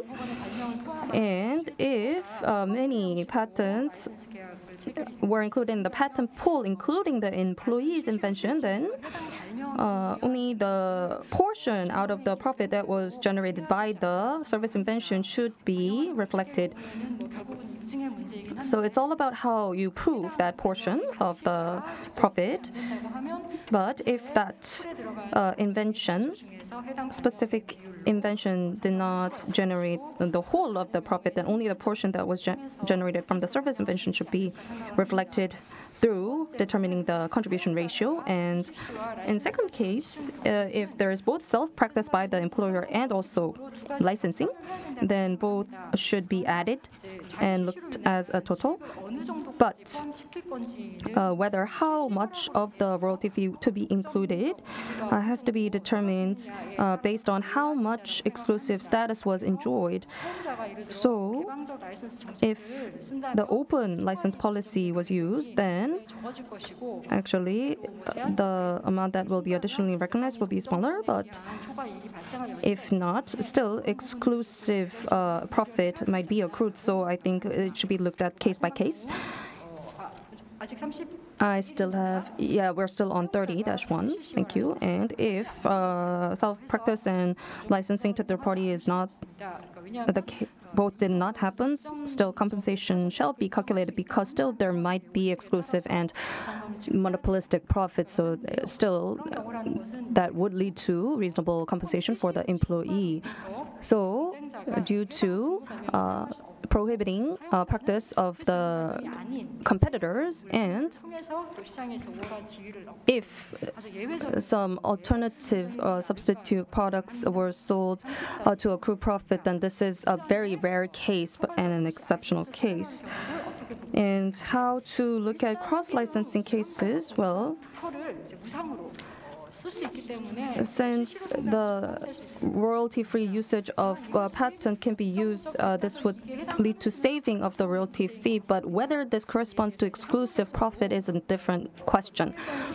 So there are no actual judicial practices in Korea, and we look at it case by case at the court.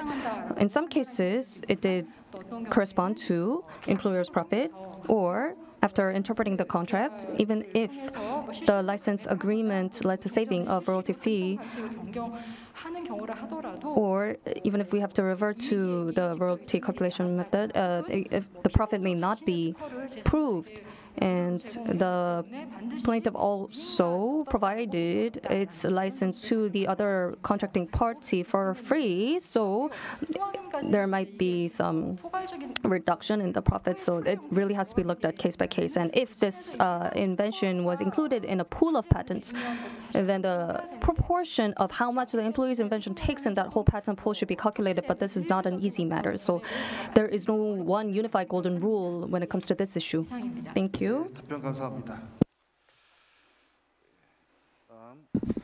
Next. Now we are going to talk about the situation where the employer gives the patent to a third party.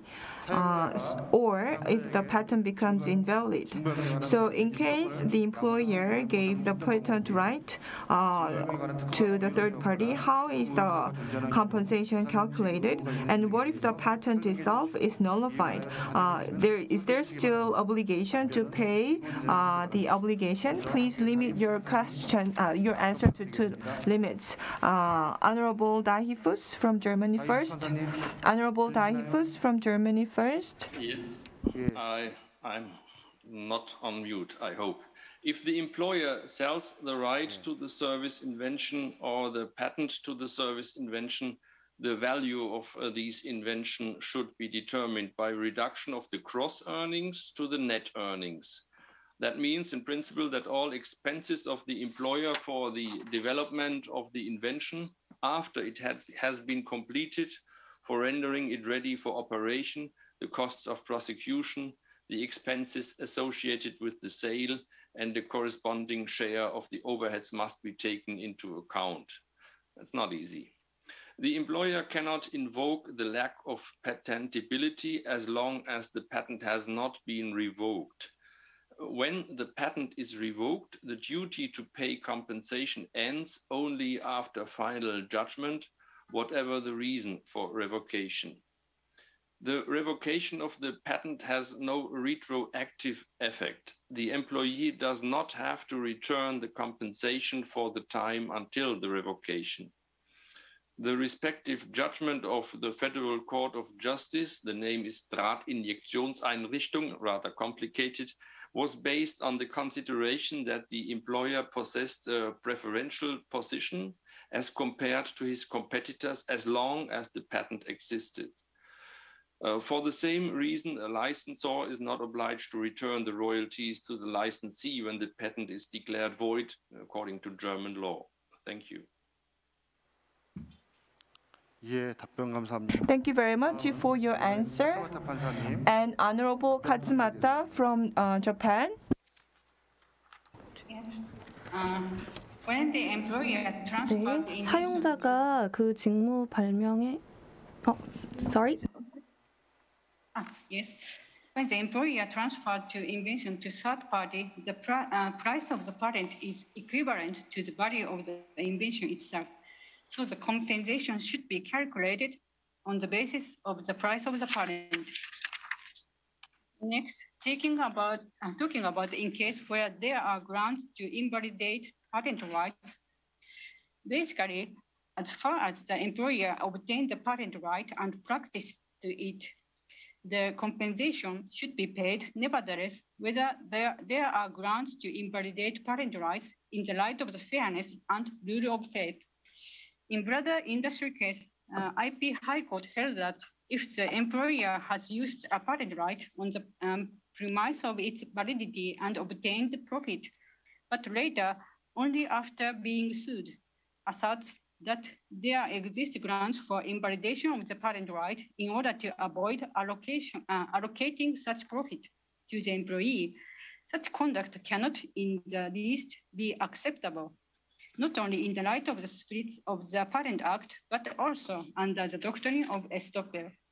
Thank you.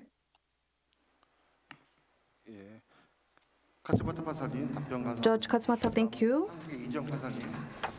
Moving on, Judge Yi from Korea. So when there is a transfer of the rights for employee invention, the transfer amount, the transfer price shall be the profit of an employer, but the employer is entitled to a royalty-free non-exclusive license. So if there the transfer amount already includes the parts of the non-exclusive license. So when we are calculating compensation, the portion that corresponds to the non-exclusive license should be excluded. And when there are grounds for invalidation of the patent, when we calculate compensation, the validity or the registration of the patent are not requirements for compensation. So if monopolistic or exclusive profit was accrued, then that suffices for compensation to be made to the inventor. But if it was a matter of self-practice, then the validity of the patent might affect the compensation because it might affect the contribution rate of the invention. Thank you.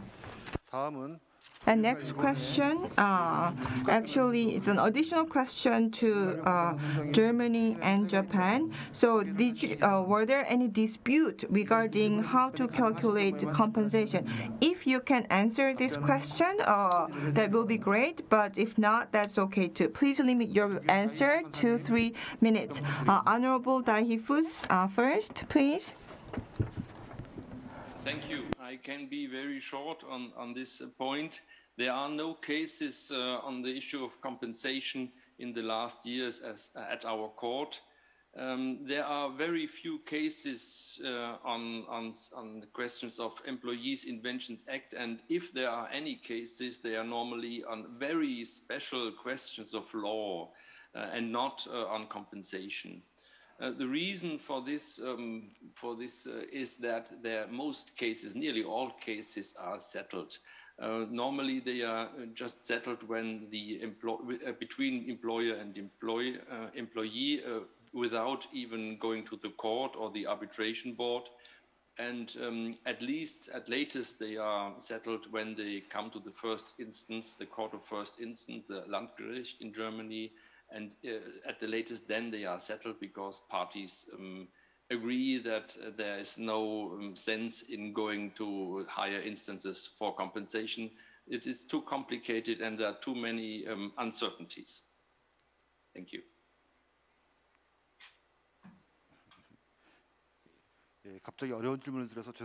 I apologize for asking you a difficult question, but thank you for your answer.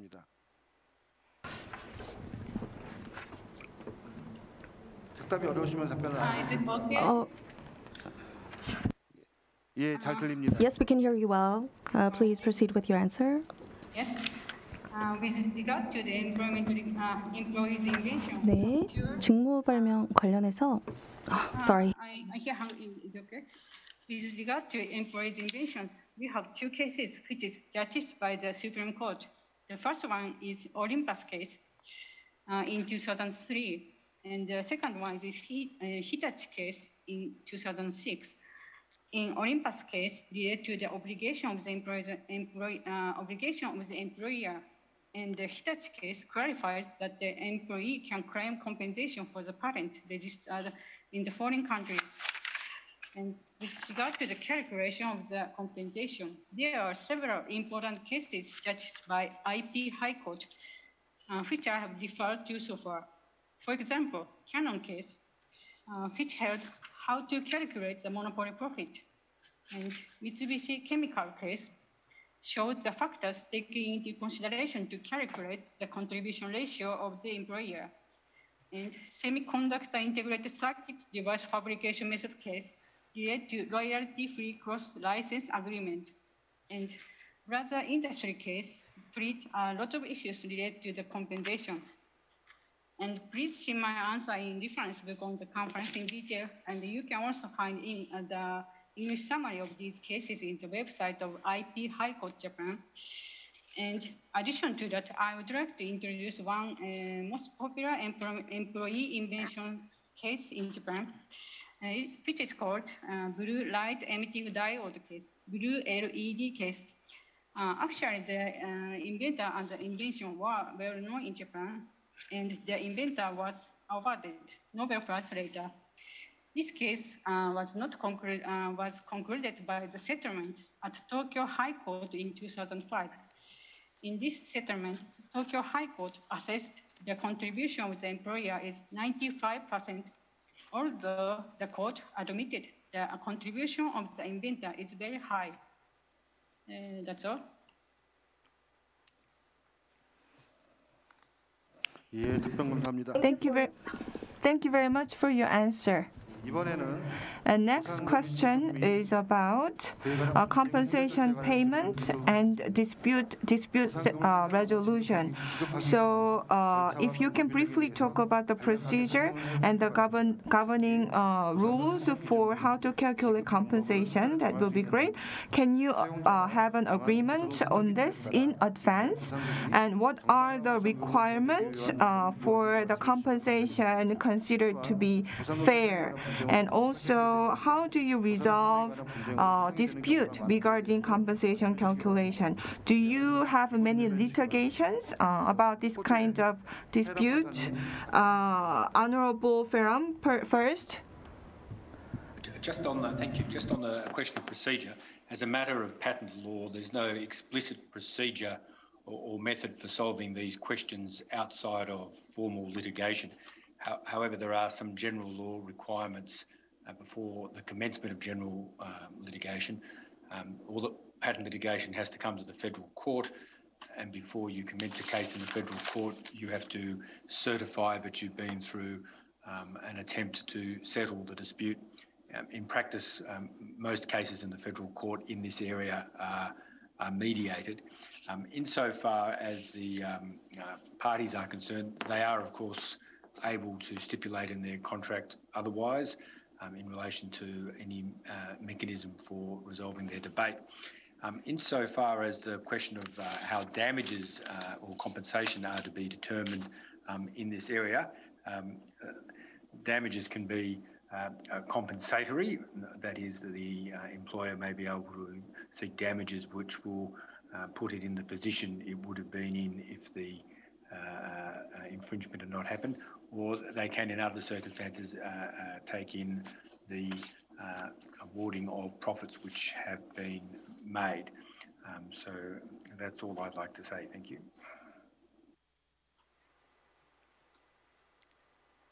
예, 답변 감사합니다. Very much for your answer. And next, Honorable Dreyfus from Germany. There are rules on the ascertaining of the compensation in Section 12 of Employees Inventions Act.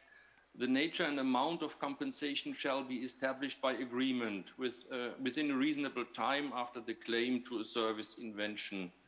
Where no agreement is concluded within a reasonable time, the employer shall set the compensation by a reasoned statement and pay in accordance with this settlement. If the employee does not agree with the setting of the compensation, he may oppose it within 2 months. If he does not oppose, the setting becomes binding. In principle, it is possible to agree in advance for calculation criteria, payment methods, and so on. However, it should be noted that the provisions of the Employees Inventions Act may not be modified by contract to the detriment of the employee, Section 22. When the parties do not come to an agreement on the specific remuneration based on such an agreement, the employer has to set the compensation, and the employee may oppose it if he does not agree. As far as the agreement in advance on a certain calculation criteria and so on are binding, he may not raise respective objections. There is nothing to prevent him, however, to argue that the agreement in advance is not binding according to Section 22. The employee may oppose the settlement of the compensation in this case, and the compensation remains pending. The employer is not authorized to set another compensation. When the parties do not come to an agreement, each of them may appeal to the Board of Arbitration at any time. They also have the right to go to the court, but only after proceedings have been held before the Arbitration Board. The proceedings before the board are not mandatory. They are terminated if the other party does not file a submission or refuses to enter the proceedings. If the other party does not refuse to enter the proceedings and files a submission, the Board of Arbitration provides the parties with a settlement proposal. The proposal shall be deemed to be accepted unless at least one of the parties objects within 1 month from its notification. And if they don't come to a settlement by this, they can go to the court. Thank you. 예, 답변 감사합니다. 다음은 일본의 카츠마타 판사님. Moving on, Honorable Katsumata from Japan. Yes. Even when there is a legitimate contract between the employer and the employee, or the legitimate employment regulation over the employee's invention, the employee can enter a lawsuit against the employer, insisting that the compensation in accordance with the contract was not reasonable. With regard to the resolution, practically speaking, the number of mediation or arbitration over IP-related cases is quite small. For example, only a few cases a year are handled by IP Arbitration Center, which is organized by Japan Federation of Bar Association and Japan Patent Attorneys Association.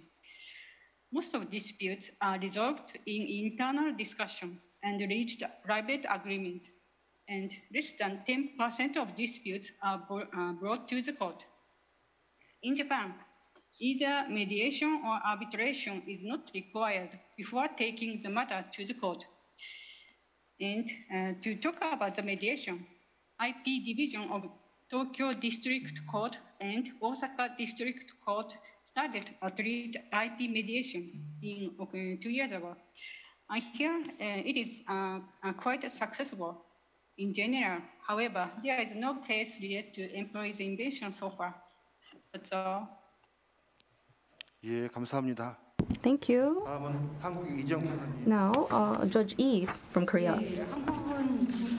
Well, in Korea, the Invention Promotion Act and the Enforcement Decree of the same act regulate the method and procedures for discussion of the compensation in Article 15 from paragraphs 2 to 5.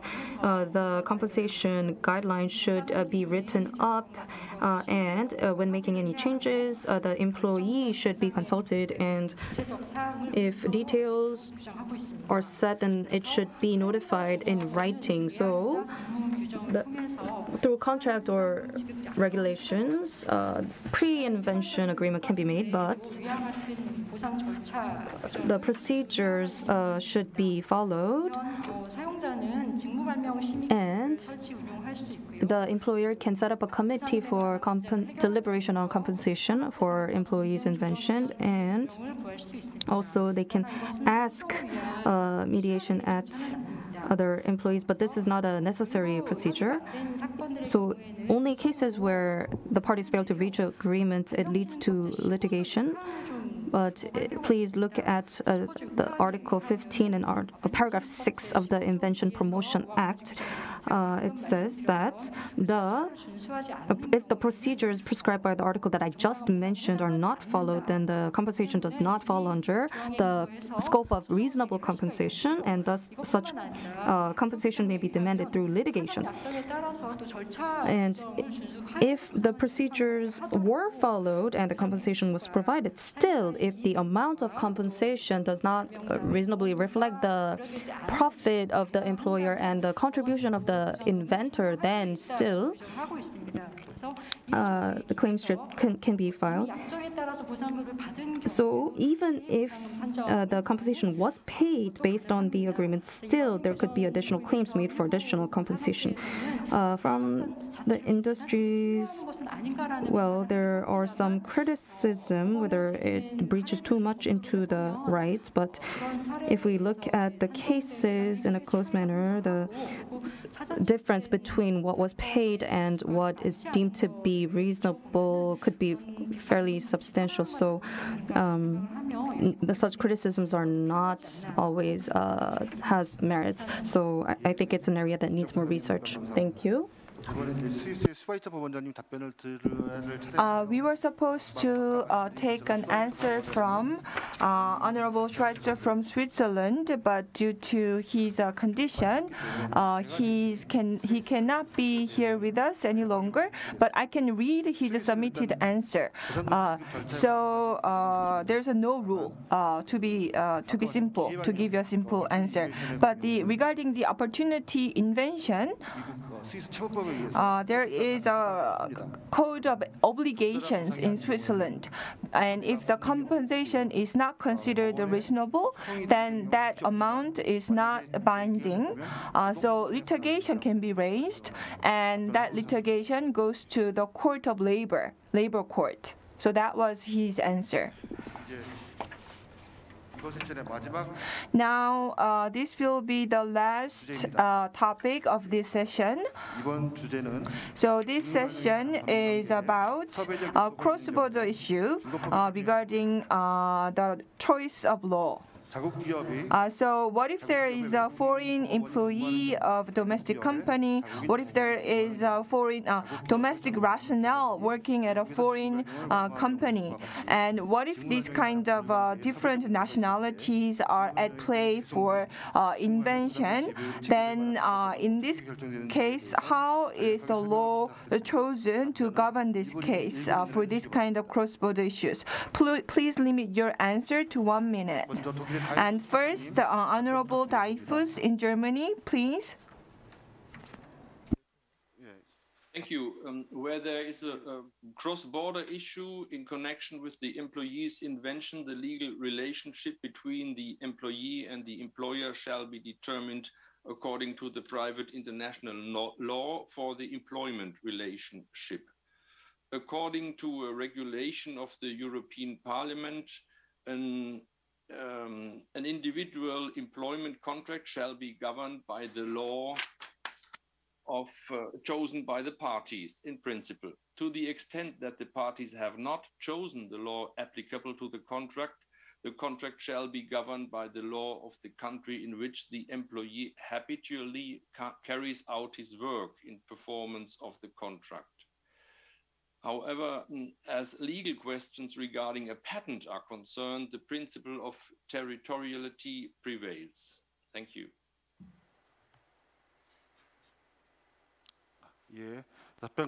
Thank you.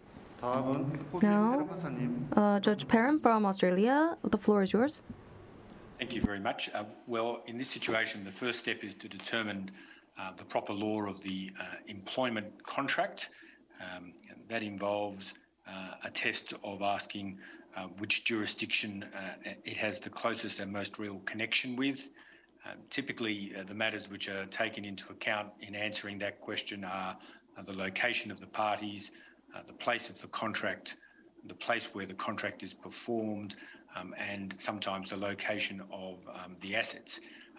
Where questions of employment law are concerned, as here, the first and third of those matters, that is the location of the parties and the place of performance, are particularly important.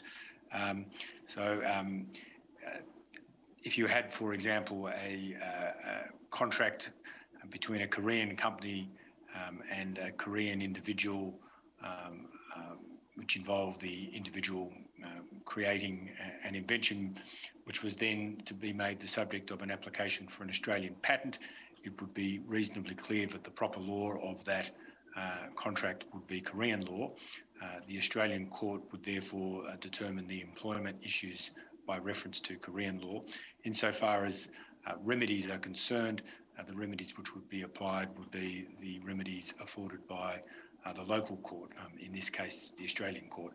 That makes particular sense where one is talking about an Australian patent and therefore remedies underneath that patent statute. So thank you. Thank you for your answer. Moving on, Judge Katsumata from Japan, the floor is yours. Yes, the lawsuit about ownership of the employee's invention should be governed by the law of the country where the patent right to be registered. In light of the principle of territoriality for the patent right, according to the judgment of the Supreme Court in Japan, in Hitachi case, On the other hand, as far as the lawsuit claiming compensation, at first, the applicable law is determined by the party's intention. Thus, if there is any agreement, even implicit, between the employee and the employer, the applicable law should be determined on the basis of the agreement. So, if there is a written agreement about the applicable law, the court should choose the applicable law in accordance with the agreement. And if there is no written agreement regarding the applicable law, the court will most likely presume that there is the implicit agreement between the agreement concerning the compensation should be governed by the law of the country where the company places or the employee worked at. Thank you.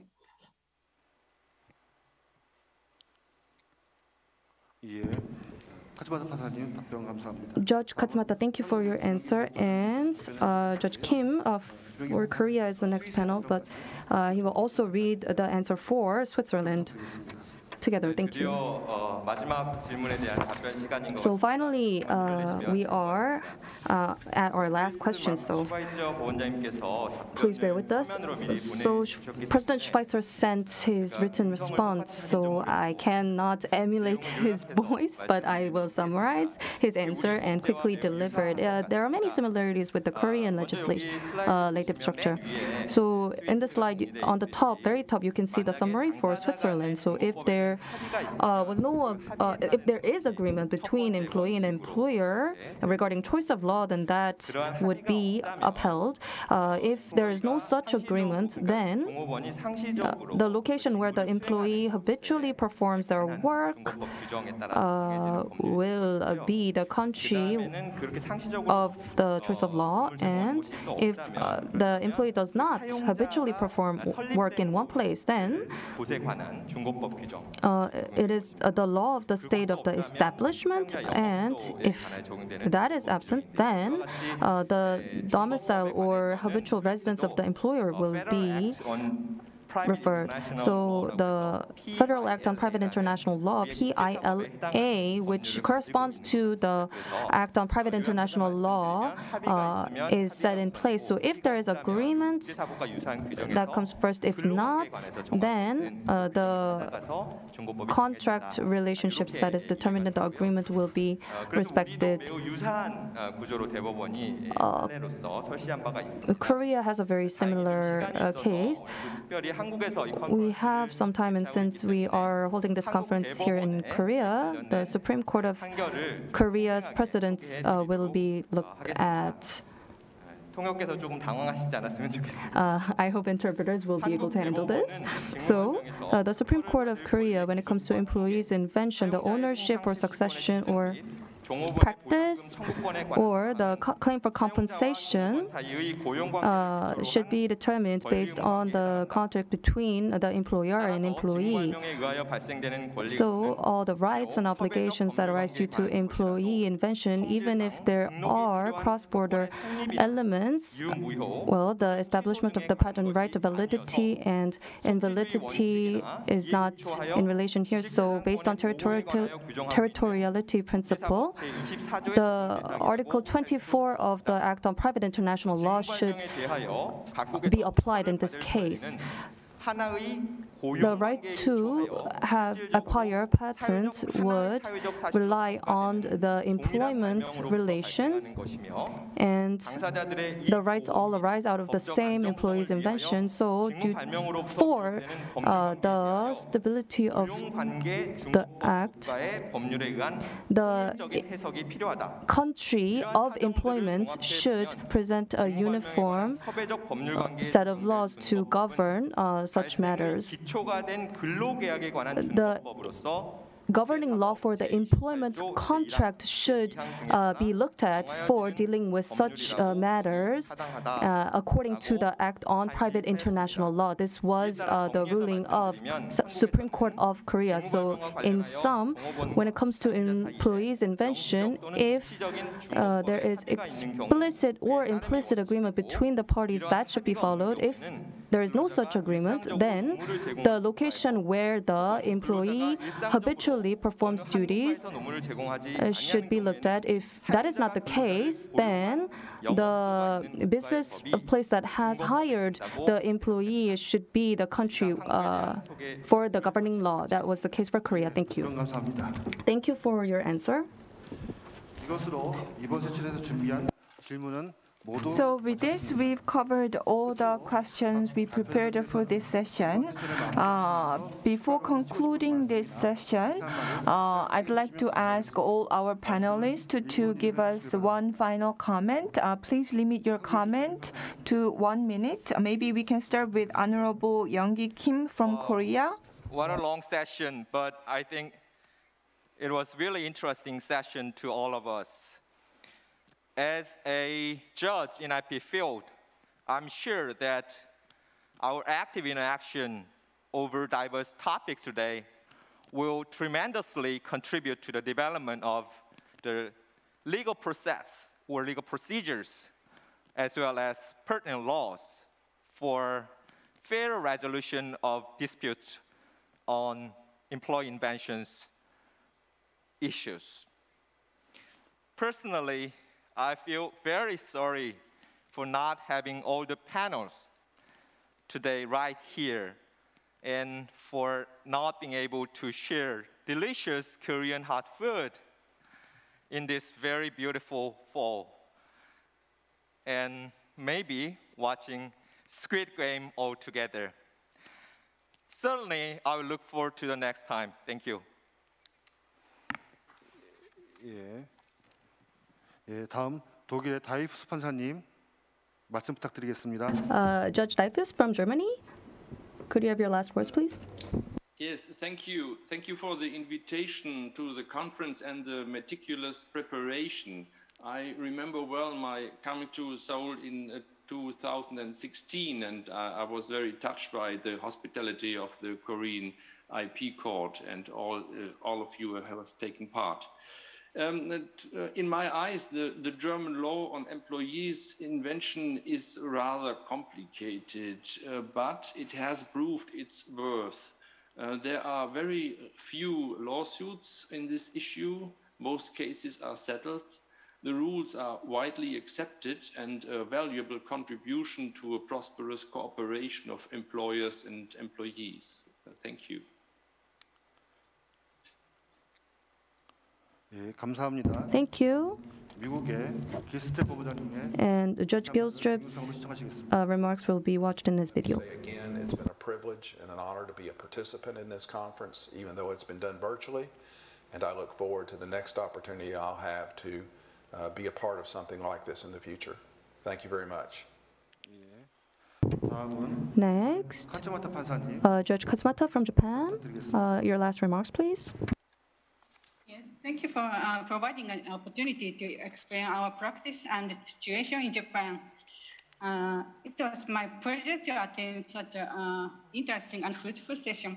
And thank you, and see you later. Thank you. And Judge Parham from Australia, your last remarks, please. Thank you very much to the Patent Court for the invitation to speak at this conference, and my compliments on the high degree of organisation which has gone into it. From my perspective, what has been interesting is the contrast between those systems which deal with the employment situation under the rubric of general law principles, as opposed to those jurisdictions which deal with it in a particular fashion. I was particularly interested that in one of those jurisdictions, the German jurisdiction, there seems to be much less litigation, whereas under our system, where we have no specific rules, we seem to have quite a lot of litigation in this category. So that's certainly, from an Australian perspective, food for thought. But again, thank you very much for this opportunity for participating. Thank you. Thank you for your remarks. And Judge Lee from Korea, your last remarks, please. Yes, so through this conference, we were able to look at the system surrounding employees' invention.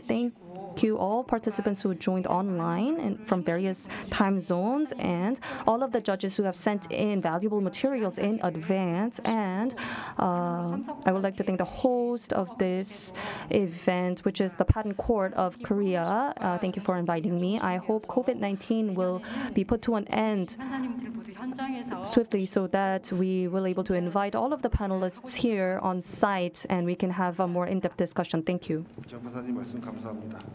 Thank you. We went 10 minutes. We are actually 10 minutes early than the time that is allotted to us. Actually, Judge E already said everything that I wanted to say. So, yes, I will try not to repeat what she already said. But through this session,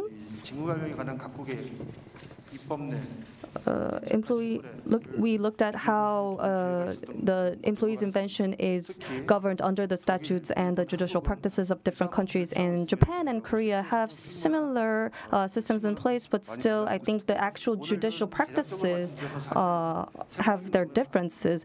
Well, today we only looked at the general aspects, but the details can be found in the reference book. And if you look at the reference book closely, then you will be able to find various differences among the countries. And we weren't able to hear everything in full about all of the issues that we wanted to cover, but please refer to the reference book for details. Thank you for staying attentive, and thank you all panelists for introducing your precedents and statutes regarding employees' invention. Thank you. I hope that we will put COVID-19 under control so that we can invite all of the panelists to Korea. And thank you for staying attentive during this lengthy conference for all of the participants online and on site. And I would like to express special gratitude to President Schweitzer from Switzerland who joined despite his conditions.